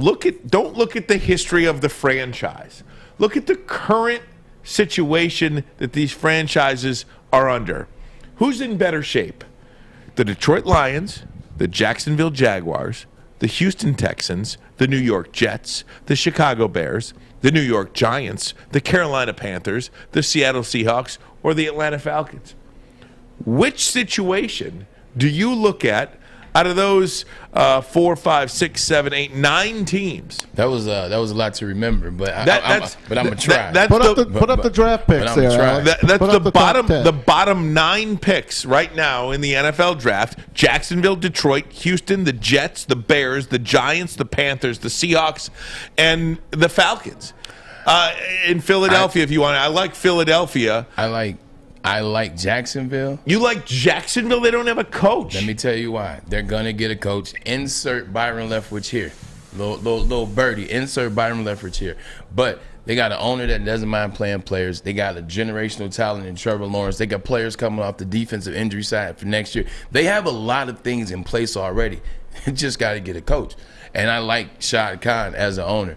Other than that, to your point, I can't see why Detroit isn't just the same as all of those spots, if not better. Okay, I mean, I'll give you Jacksonville. I'll disagree with you there, but I'll respectfully disagree with you because I'm not going to say I know much about Jacksonville's situation other than they don't have a coach. I don't know much about their owner, and quite frankly, I'm not sold on their quarterback either. I'll take Philly. Philly, I don't believe belongs on this board here. They have 3 picks. Yeah, Philly, I don't believe belongs on this board, even though they're in the top 10 right now. I see what you mean. You know, I good like team, Philly. Good team, bad year. Yeah. All right, then I'll play your game. Yeah. Put the board back up, Alex. I think as it sits now, all across the board with GM, coach, and current players. Yeah. I think I'd take the Lions. I would too. Yeah. And that's kind of where I was going with it. And if you don't look at this board right now, if you're watching on YouTube, and we certainly appreciate those who are, another great day for us here at Woodward Sports Network. Appreciate you guys. We certainly do. If you are watching right now and you see these teams up there, even if you don't believe the Lions are the number 1 situation on this board, you at least have to look objectively at the way this current structure is organizationally. Chris Spielman, Brad Holmes, Dan Campbell, Jared Goff, 3 offensive linemen. By the way, I've seen the owner at Ford Field a couple of times. And you have to objectively say that the Lions are at least one of the 2 or 3 best situations that a player can come into high in the draft. I know where I wouldn't want to go, and it breaks my heart. Giants. No, disaster. Giants are probably in the worst shape of any of those teams, considering they're probably going to have to start over with Dave Gettleman. He's going to get canned. You don't know if Daniel Jones can play. He's done for the rest of the year. He really hasn't shown much. He has some talent, but you're not going to see it now. Like Stan said, we're not going to see enough out of Jared Goff the next 4 weeks to see if he really has taken a step forward, because you're playing against 2 teams in Atlanta and Seattle that you don't even know if they're going to be playing for anything. We don't even know if Jared weeks. Goff's going to be playing, though, too, with the COVID. Exactly. So I would not want to be with the Giants. Maz, let me ask you this question. I think I've asked you this, and I think I've asked it on the show before. What is it with New York? What is it with the Giants? Like, you're talking about one of the most storied franchises in sport history. Unbelievable. And they have legitimately been to the playoffs 5 times, 6 times in the last 25 years? Like, terrible, Eli Manning has 2 Super Bowl wins and 4 playoff appearances. That's awful. Can we sit on this for a second and just kind of look at these teams once again? It was Odell's fault, though. Right? And if you do have a thought on why the Giants and the Jets are so bad, I mean, it's been a number of years. And look, we lobbied for Robert Saleh around here. Many of us did. Robert Saleh looks like an absolute disaster with the Jets. They played tough last week, though. He does. I want to get you guys' take on that. Armani and Edwards. Woodward Sports Network, the bottom line. Fellas, football season is here. It's time to make your grooming experience easy like Sunday morning. Get to Lady Jane's Haircuts for Men. Walk in, relax, watch your favorite team play, and before you know it, your hair will be game ready. Get to Lady Jane's, open 10 to 8, 7 days a week. Walk in anytime. It's wicked awesome. Make sure you download the Woodward Sports app in the App Store and the Google Play Store today. Take Woodward Sports with you wherever you go and listen live on your phone or mobile device. Hey gang, I want to tell you about Les Stanford Chevrolet Cadillac, located on Michigan Avenue in the great city of Dearborn. Ladies and gentlemen, you want to buy a car? That is the place for you. You're going to get the best deal from the greatest people. That's right, Les Stanford Chevrolet. New cars galore. Got truckloads of Blazers just on the lot right now. Also, if they don't have the car for you, you want to get your order in. So when those chips are made, everybody's talking about the chips, not the bag of chips, the chips for cars. You can get yours off the lot. Maybe it's a pre-owned lot that you want to get. Any make, any model off their pre-owned lot. You can sell your car there as well. Maybe you're coming up on your miles.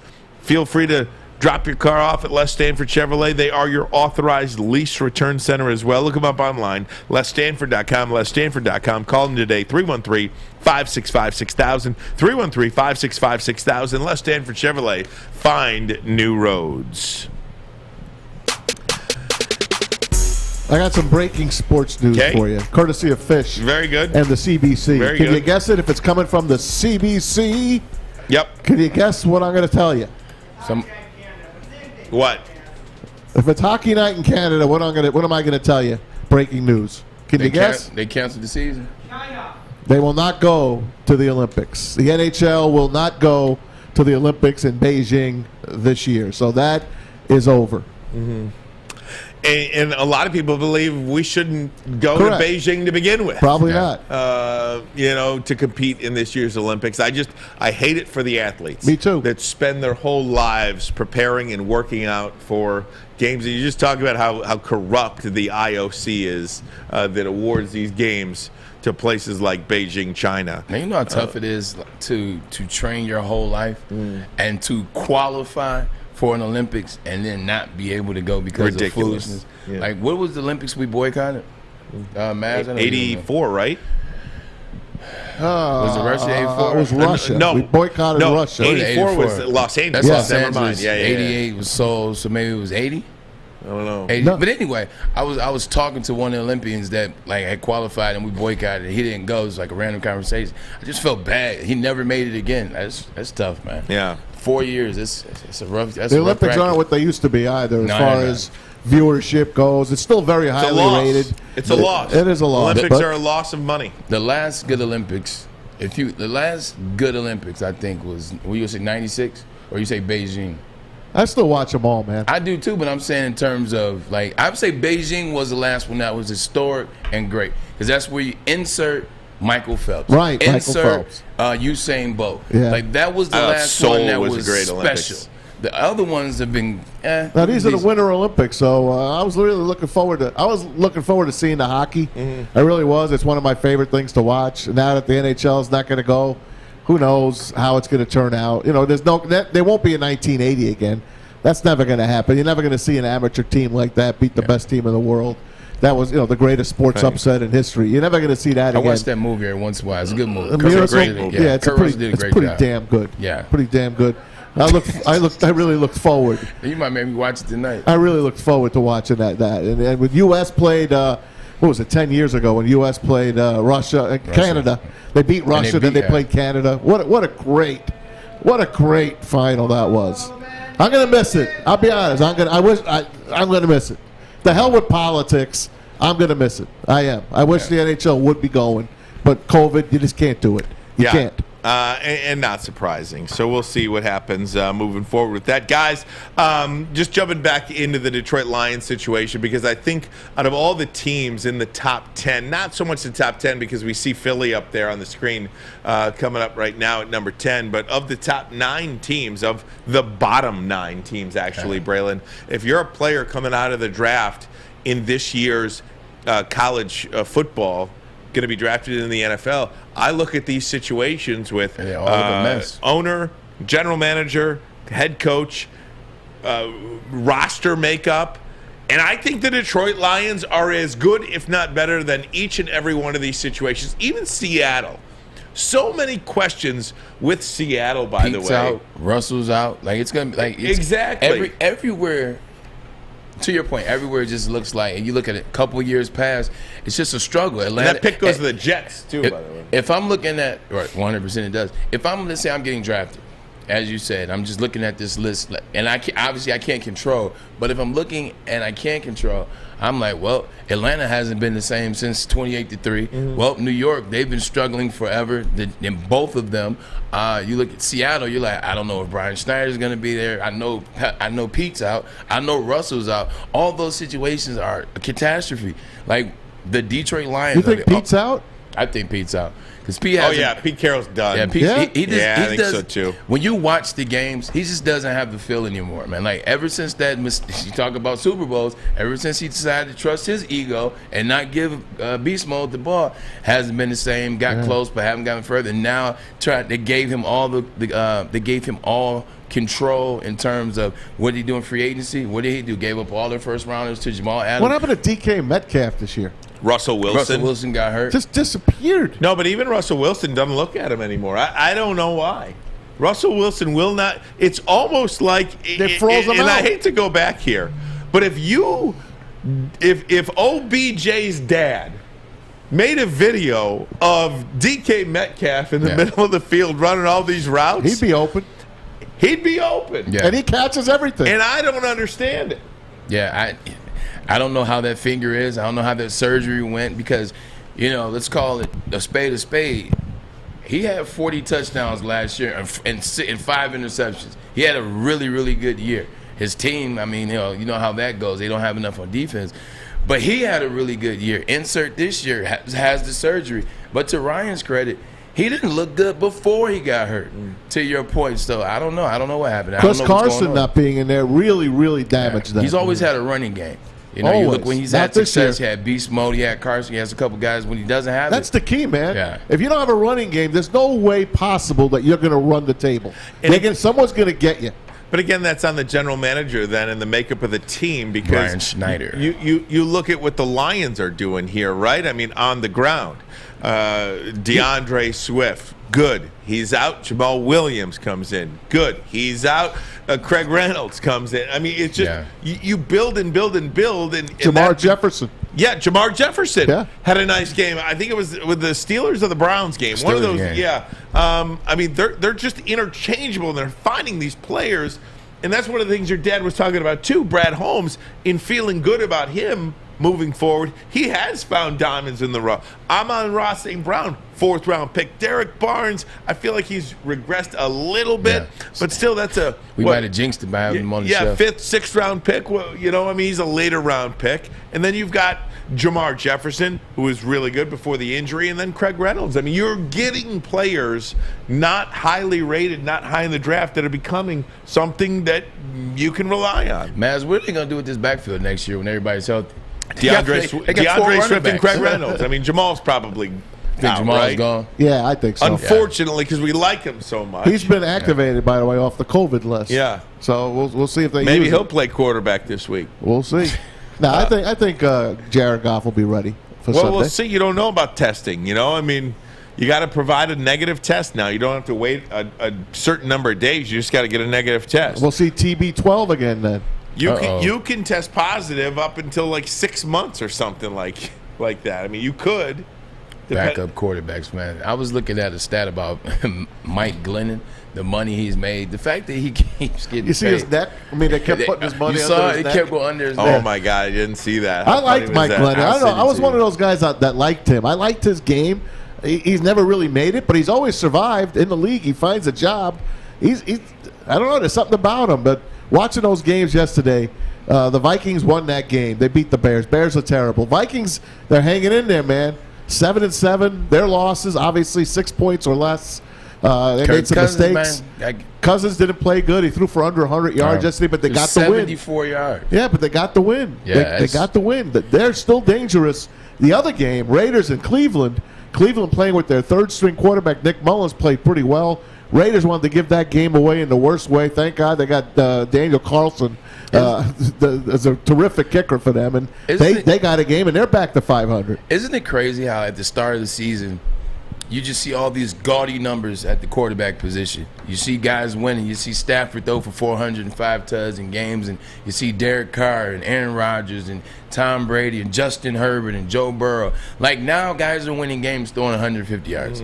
Like, people are finding ways to win in December, in the end of November through December. 200 yards passing, 80 yards passing. Hell, look at the Patriots versus the Bills. They had 2 passes for 21 yards. Guys are winning, or teams are winning games with not a lot of passing yards in December. Braylon, there's a video circulating online. It's a video of John Harbaugh mic'd up. I want to play it for you next. Okay, we're going to take a break. My guy. We want to play it for you next. It is the single greatest in-game mic'd up video I think I have ever seen. That's high praise. We'll play it for you next. Armani and Edwards. Woodward Sports Network, the bottom line. I'm looking to bring on another HVAC tech right now. We are recruiting 5 to 10 techs a month. We're looking to grow and expand. Every new tech we hire is from Northwestern Tech. The hands-on training is fantastic. They're always my first call. We love hiring Northwestern Tech grads. They come out trained and ready to work. Our program is only 10.5 months, and our next classes are starting soon. So why wait? I'm looking to hire a graduate of Northwestern Tech. Northwestern Tech. Northwestern Tech. Northwestern Tech. Your Detroit alternative to the normal sports blah, blah, blah. It's Woodward Sports. It's that time of the day. My favorite time. Talk about Gypsy Vodka, gluten-free, corn distilled 6 times. Man, with artesian spring water. This stuff is really, really good. 50 different formulas went into making this thing, and Adam and Mike, boy, did you get it right. If you're going into your local neighborhood liquor store, ask for Gypsy Vodka. It will be there. If you're drinking, drink responsibly. It rivals to me one of the great sound bites I've heard. Remember, who was the old, Doug Glanville? Jerry Glanville. Jerry Glanville. Remember when he's mic'd up the hidden NFL back in like 1995, the hidden NFL. With the Falcons? Yep. Yeah. No, he was with the Houston Oilers at the time. Yep. He'd tell the officials, this is the NFL, which stands for not for long when you make them bleep calls. Oh, yeah. I'll be selling groceries. Remember that Hank one? Remember Hank Stram in Super Bowl IV? Oh, Yeah, what did he say, though? What did he say? We're going to keep matriculating the ball down the field, fellas. Hey, that's a good call. That's a good mark there, referee. Good mark. Good mark. Just some of the great. How about the one from the Madden. Kansas City Chiefs player who goes to the camera and says, "Hey, Mom, You lost me on that one. and hey, your friend, she put too much salt in the pound cake the other day." What? And the friend didn't talk to the mom for like a year after that, by the way. Oh, my Really? Yeah, God. that was back in the 90s. I don't remember that Oh, one. yeah, it Bart- was in the hidden NFL. I got one for you. I was in this game. It was one of the best post-game sideline interviews ever. Sal Paolantonio interviewed Bart Scott. The Can't Wait interview. Oh, Yeah, my but God. that's an interview. This is just like like on the field. Mic'd up on the field. Marshawn Lynch when he was in Buffalo. I didn't see that Oh one. man, we gotta put it. I gotta Maz loves Marshawn Lynch, so I know he's seen it. I gotta He's dig. hilarious. I gotta dig that one up. But so here's the story. We all make a big deal about John Harbaugh going for 2 on Sunday against the Green Bay Packers, down by 14 points with 5 minutes to go. By the way, that game is on again tonight if you want to you watch can't it on wait. NFL. Well, you got new I already have it football on the tonight. DVR anyway. You I'm got good. new football I tonight. know, but I might watch And Seattle. instead of kicking the extra point and going to overtime, John Harbaugh decides to go for 2, and they don't get it, lose the football game. Now, Alex, tell me, do we have to kind of talk over this a little bit so they don't take it down, or not? You know, there's ladies and gentlemen on YouTube, they have different regulations when you play NFL videos. Yeah. NFL doesn't play. Yeah, so if we're talking over video, that kind of means that we're just trying not to get taken down by Let's YouTube give it a shot, for and we'll talk. restrictions. So we're gonna play this for you. Keep This the is mics on, Sam. John Harbaugh asking his players what they want to do. Do you want to kick the field? Do you want to kick the extra point and go to overtime, or do you want to go for 2? Here's the video. Now, when we score the second touchdown, you want me to go for 2? And First of try all, to no win right there, coach has and ever go gone to overtime? his players and given them this option, by the way. Go for 2 and win it right there. You'll make the play. Huntley with a snap on the gun. Steps So up. Now he'll Huntley run. He's to the 5-1. scores the touchdown. Did you hear Harbaugh? Said when we score the touchdown. Yeah, when we score the touchdown. Go for it. Here we go. What do you all think? Now, we can kick this and go to overtime, and we're in good shape.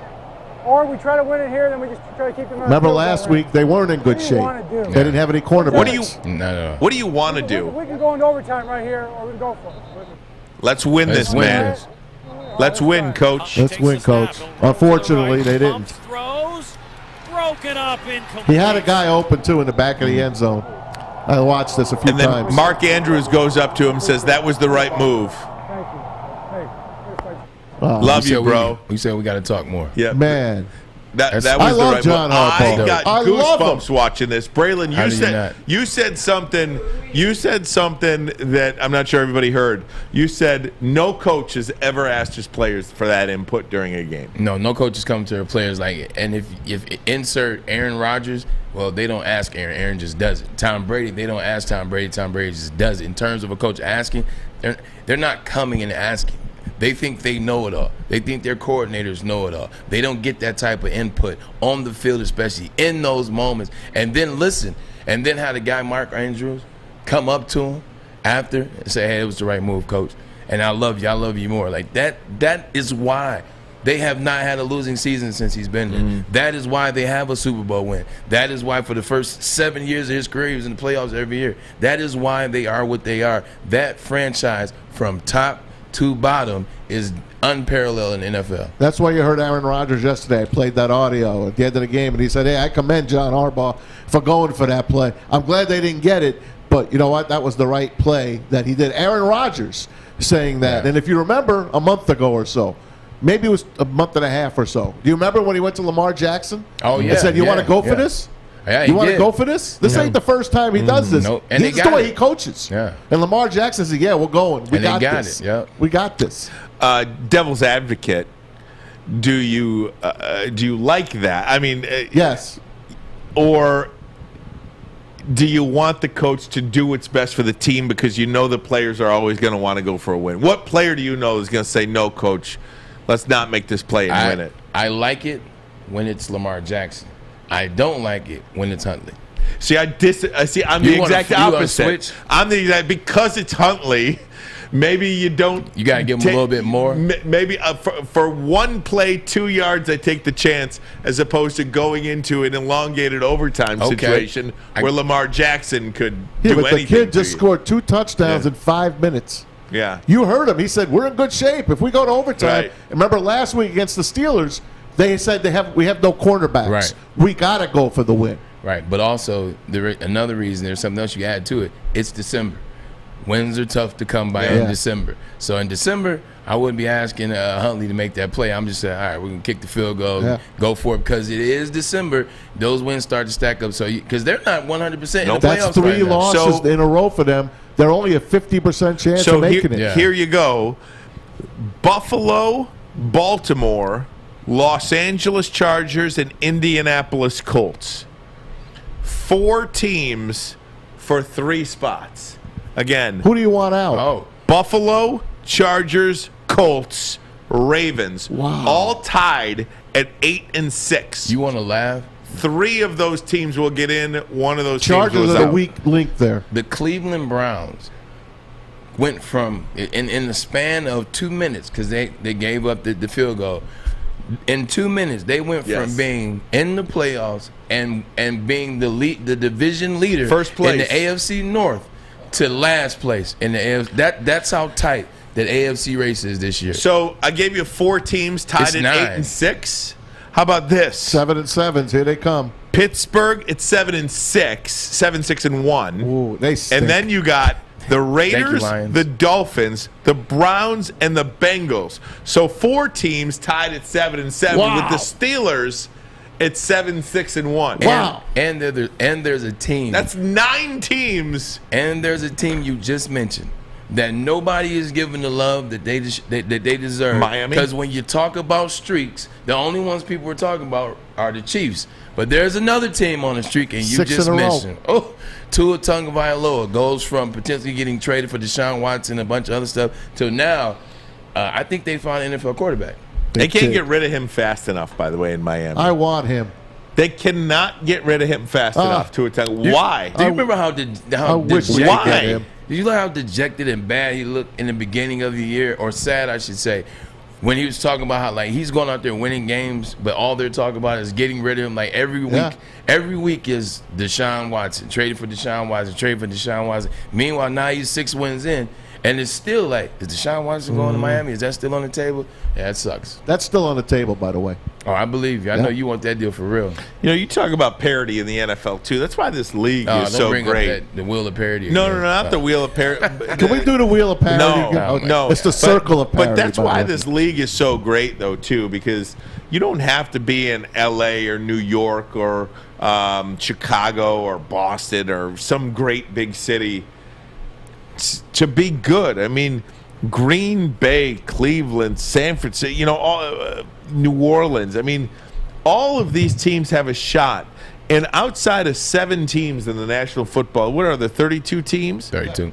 So 25 of the 32 teams still have a shot to make the playoffs. Yep, that's 25 that's a hell teams. of a league. There's 25 cities out of 32 teams in the league that have hope to make the postseason in the final 3 weeks of the season. If that's not great, I don't know what it is. That's why this league's king. And guess what? You can win. Any of them can win. Of course. Go ahead, man. Any of them can win. Yeah. It's not like the NBA. You get in as the 8th seed, you're finished. You get in here, you got a chance to win. It's a one-game playoff, man. Of course they have hope. It's 82 games a year now in the NFL. Why does this season feel so long? I know they only added 1 game, but doesn't it feel like we've been playing for a long time? They added 1 game. Not long enough. They added 1 regular season game. And took one away. And 1 playoff team. See, if you want to correlate, because they added the extra playoff, does that, to you, do you feel like this NFL regular season has been diminished? No. Nah, not at all. Let me take it a step further. I want more. Let me take it a step further. What took them so long? No, let me take it a step further. If you add teams to the playoff in college football, do you think that would diminish the regular season or make it way more interesting? Better. Because more teams will have an opportunity. Your season won't end in September if you have a loss. Your season will not end in October if you get picked off. And also, your players won't opt out of bowl games. Boom. Give me more. So I think this is feed me Seymour. I think this is a perfect, for instance, to adding more teams in college football as well. It not only will not diminish the regular season in college, it will enhance it. 100%, and it's crazy. It's falling down this way because people have been clamoring for this in the NFL probably for years. People have been clamoring for this in the playoffs ever since they introduced the playoffs. And now in this particular year, the NFL probably has never been like this in the last 30 years where it's this tight. And it's happening when you expand the playoff. College football this year, you've showed the graphic a couple times this year. 12 teams all had a shot. 12 teams all could have competed. It happened this year. This was the perfect storm to talk about expansion. Gonna hit on some Tuesday night football coming up. 2 games tonight, ladies and gentlemen. Yeah. We are really excited. Which we game get do the we Rams get? game. We get the Rams. Okay, I looked. Thank goodness. I was wanted worried both. for a minute. Why couldn't they play them I both? know. I wanted both too, but I I'm looked glad at we're getting the NFL Rams. Network. No, I know. I looked at the regional CBS action. radio. You only get 1 game? Yeah, One you only game. get 1 game tonight. They're but we playing get the both Rams. at 7 That's- o'clock. All those streaming sites we got? Yep, you get 1 game. There's got to be a way to get the I'm other sure game. there is. I got enough of my fire stick. I'll figure it out. NFL Sunday ticket or whatever. All right, guys, what are you looking for out of the Rams tonight? Odell Beckham Jr. has caught a touchdown pass in 3 consecutive games. Will he get another one tonight? 2 games tonight. Let's talk about him next. Germani and Edwards. Woodward Sports Network, the bottom line. Okay, you thirsty little spin goblins. I want you to pedal into the next dimension. Spin it! Spin! Spin! Uh-oh! Carmen's falling behind. Let's give her the hiss of shame. Spin! Spin! Spin till you bleed! Don't ride the bike of shame. Come to Planet Fitness and find your own lane with tons of equipment, free fitness training, and no hissing. Join today for just $10 a month. What's the over-under? Should I tease? Who is the lock of the night? Make sure you're watching Woodward Bets to get the latest in sports betting and more. Woodward Bets daily on Woodward Sports. One of my favorite bowl games of the year taking place right now, actually. What is that? Is that the Potato Bowl? Yes. For whatever reason, I have always loved the famous Idaho Potato I hate Bowl. that field. I hate it. I think that's one of the reasons why That's why you like watch it, because it looks like Cookie Monster. It's just such the famous. I'm intrigued by the state of Idaho. Yeah, I am. Yeah. First of all, like what happens in Idaho? That's what I want to know. Spuds. Potatoes. Spuds. So you've got Kent State and Wyoming just underway. We root for the MAC in these situations. I want the Golden Flashes to win. I always wonder, was it a myth? Like when they say Idaho potato, I always wonder, was it a myth? Just like how Washington is the apple state. Meanwhile, we got the best apples in the country in Michigan. So, right? Well, I mean, in Florida, you get oranges in Florida. I mean, you get potatoes in Idaho. Yeah. Not only potatoes, famous Idaho potatoes. Oh, I love it. I'm just saying, like in Washington, they're the Apple State, and they got the Apple Cup between Washington State and Washington. Ridiculous. But guess what? We got the best apples in the state. You ever try these Honey Crisps over there in Armada? Delicious. I'm pretty man, sure. I feel like the voice is starting to go. Take it easy now. Take it easy. Get some tea. Don't get so excited. Get some tea. Fish. Don't tea. get so excited. Fish, the tea. 2 games tonight, guys. Football team and the Eagles.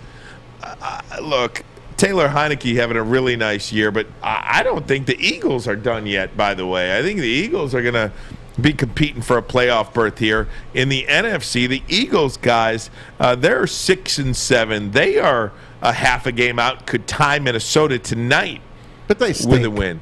But they stink.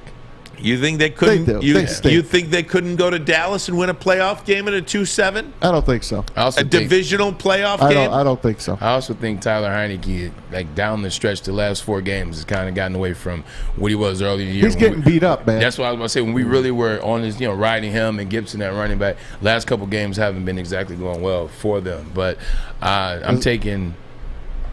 What is the line? What is the 6.5. number in that game? Eagles 6.5. are 6.5. Oh, Eagles. Okay. Fly, Eagles, fly, 6.5. Yeah. The Radskins are getting 6.5. Football team, Maz. Yeah, I'll take Washington tonight. You and like the points. football team? I like Washington. All right, gents. Seahawks at the Rams. The Rams a 7-point favorite. Odell Beckham Jr. has caught 3 consecutive touchdown passes in 3 consecutive games. Matt Stafford looked really good in the win against Arizona. He sure did. This is a team that is on the move. What do you think out of the LA Rams tonight? I think they could be in danger of losing. Yeah, I think right now is an audition for Russell Wilson to the team that he's going to get traded to. It's also trying to get DK Metcalf involved. It's also about Russell finishing strong, trying to fit. Like we always talk about going into the offseason. You want to go in feeling good. You want to go in feeling the right way. So the Rams have to be careful. But with that being said, if I'm Stafford, I'm literally setting them with Odell in the beginning, and then I'm going to Cooper Kupp. Cooper Kupp is having a year like no other. He is on pace to be the first receiver to win the Triple Crown since Sterling Sharp, Shannon Sharp's brother. That means leads the league in catches, leads the league in yards, leads the league in touchdowns. He also is on pace to potentially beat Megatron's record of 1984. That's the type of year Cooper Kupp is having. So I want to see Cooper Kupp have a big game so he can get closer and see he can do that. Also, we got to have a Von Miller sighting. Like, we need to see Von Miller. I think Von Miller will help Aaron Donald if he can come off that line like he once was. Do the Seahawks have one more run in them? This is their last stand with Pete Carroll, Russell Wilson. Do they have one more run in them? This is it. This is absolutely it. But I like Seattle I'm taking and the Seattle. points tonight. We talked about that Thursday night game. We did. I'm taking we'll Seattle. See. Russell Wilson, I don't know if he's auditioning, Bray, because everyone knows what he brings to the table. But you know what? Yeah. He's going to be with someone different next year. No question about it. Mark my words, man. The NFL is about what have you done for me lately. And what he has done lately has been trash. And people are like, it's going to be very hesitant to say, are you okay? Are you good? Is there something we need to be worried about? Like, I know you had 40 touchdowns last year, but you don't look anything like that this year. So it's a what have you done for me lately league. Shout out to the great Tony Scheffler in studio right now, former Denver Bronco, former Detroit Lion, pride of Western Michigan Broncos, baby. Maz, give him the mic, will you? We came out the same year. We came out the same year. I was just telling Chad we were at the U of M camp. We were at the All-Star game too. Yeah, All-Star game. That was a little unfair. You were on a little DB from Saline, Michigan. I think you scored 8 touchdowns in the All-Star game. Hey, man. How have you been, man? I've been good, man. Chilling, coaching varsity girls basketball at Oh, God. my Oh, alma man. mater, Chelsea High School. What's some of the challenges posed there? I have a daughter myself. I don't know. I tried to do a little soccer coaching. It did not work out for me. What is the biggest challenge in coaching the girls' high school? The girls go hard, man. It's actually kind of refreshing. Look good, play good, I think is our motto. Oh, shout out to your alma mater. They had for Hudsonville 45-17. They came back and won that game. Chelsea, yeah. Yeah. My brother Berkeley Edwards went to Chelsea. Bailey went to Chelsea as well. So shout out to Chelsea, man. Yeah, Chelsea's had a pretty strong history of football and great running backs. And Coach was coach of the year. Just saw him last at yeah, Ford we're Field. boys, the Sunday. Hill Boys. Yes, sir. Tony, what do you think of your former team, the Detroit Lions? You know, we were just having a conversation, Maz and Braylon and I. We looked at and Alex, if you could find it on the screen, the top 10 worst teams in the NFL right now. If you're a player coming into the draft and you look at these organizations, Jacksonville, Detroit, Houston, the Jets, the Giants, the Bears, Carolina, Seattle, Atlanta. You know, Detroit seems to be in the best shape organizationally with general manager, with head coach. You got Spielman up there in the office, and the team looks a lot closer to competing than their record indicates. Do you like what you're seeing out of this team and this organization moving forward? I do. I love it. Man, there's some dogs. There's some football guys in charge. Chris Spielman, well-known football guy. Dan Campbell. Those guys are playing hard for him. There we go. And you take a look around the league, there's a lot of we were talking about there's a lot of coordinators getting head coaching jobs.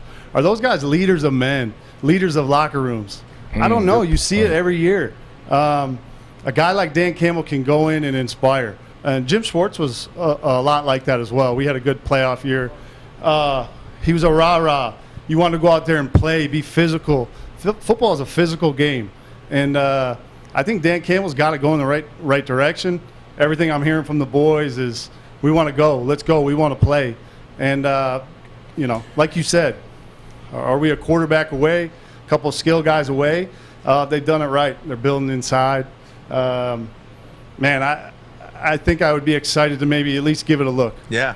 Yeah, you bring up a good point. A lot of times now everything is about bringing in these guys that are analytical guys as an offensive coordinator, or bringing in guys that are young and taking these chances, that don't know what it is to be in the locker room, don't know what it is to fight in the trenches and being that strum with a brother or a teammate. Dan Campbell and Deuce Staley and Anthony Lynn and insert Mark Brunell and Hank Fraley, they all know about being that, and that's why they're fighting so hard. It's fun to watch. Like, it's the first time I've been to a Lions game probably in 3 years, and the energy was freaking insane.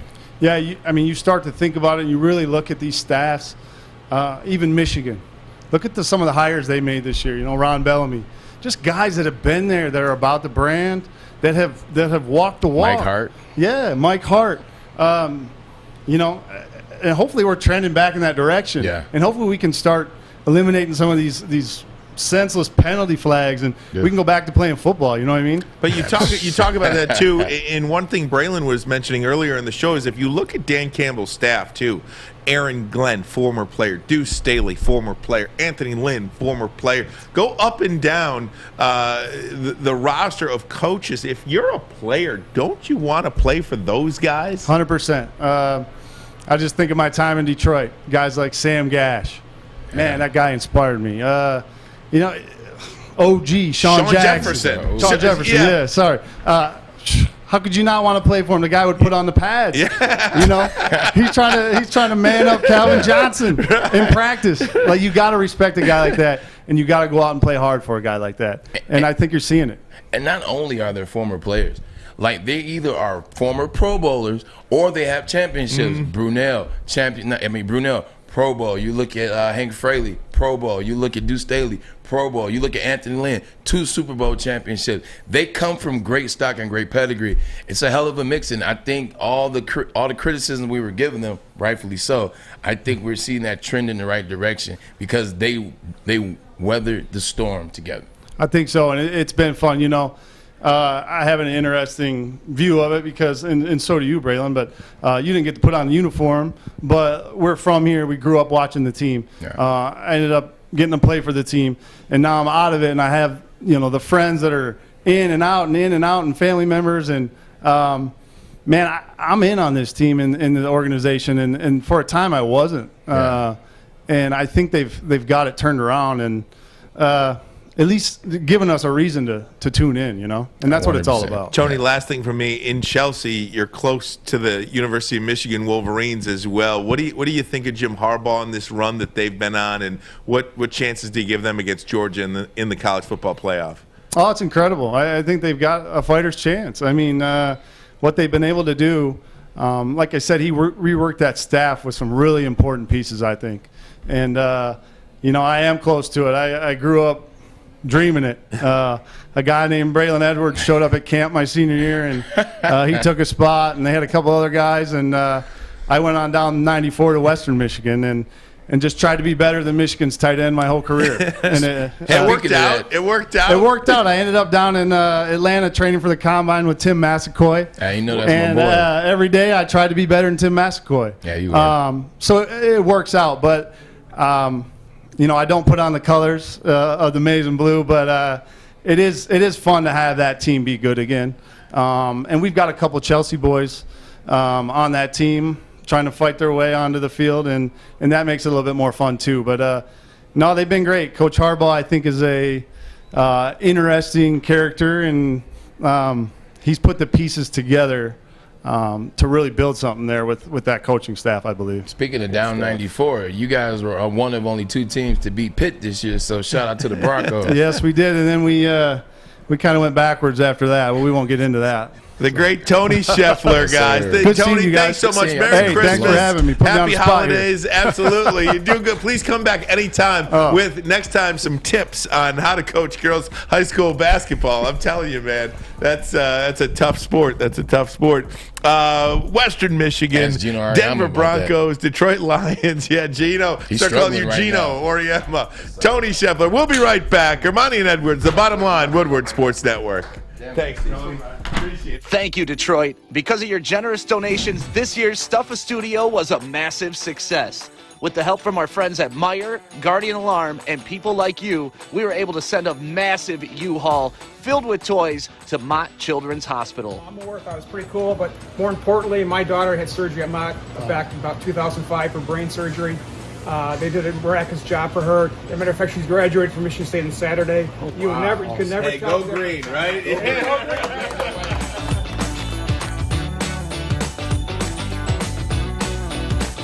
Thank you. And we really want to thank you. I know we're standing in front of this very large building, but when you look up, this building is full right now with a lot of sick kids that are going to be here through the holidays. And this team is amazing to make sure that they can at least smile during the holidays, and what you guys have done for us will make sure that we're bringing that magic into their hospital room. So thank you so much. Thank you.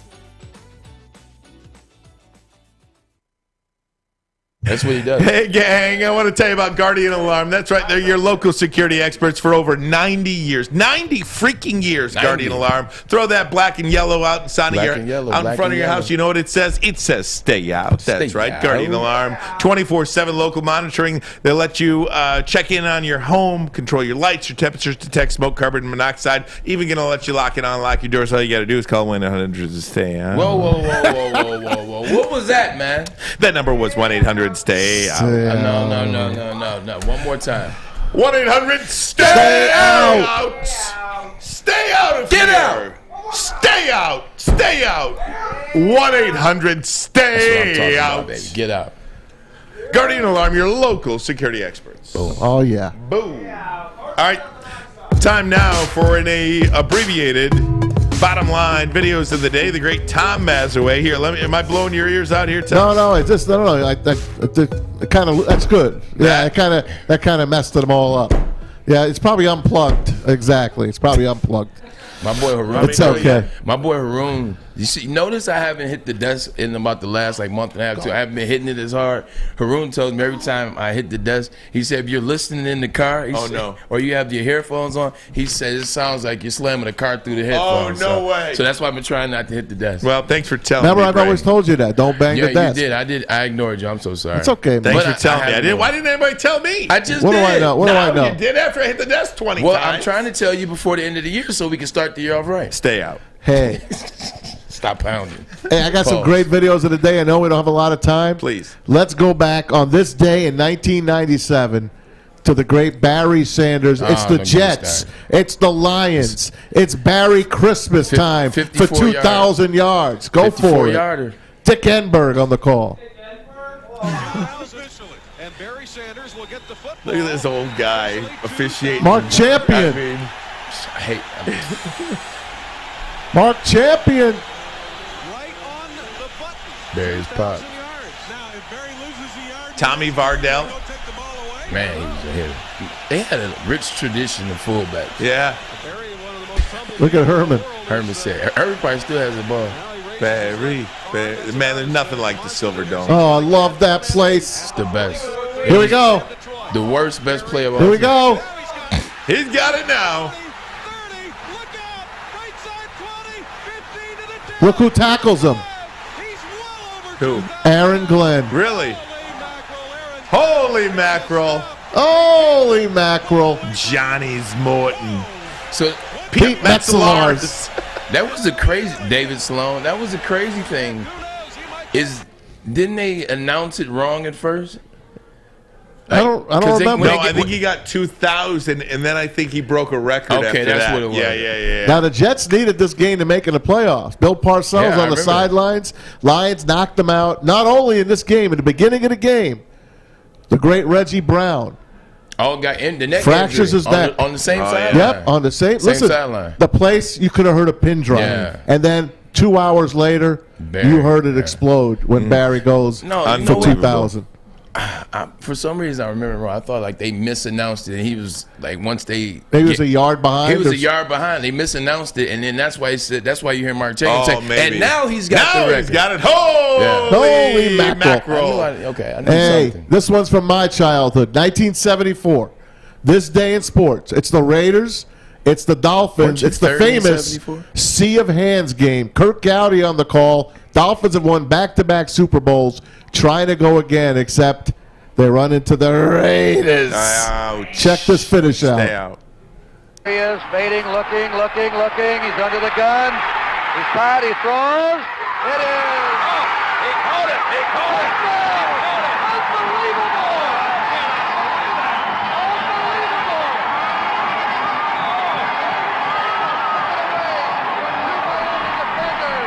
Was that Pat Summerall?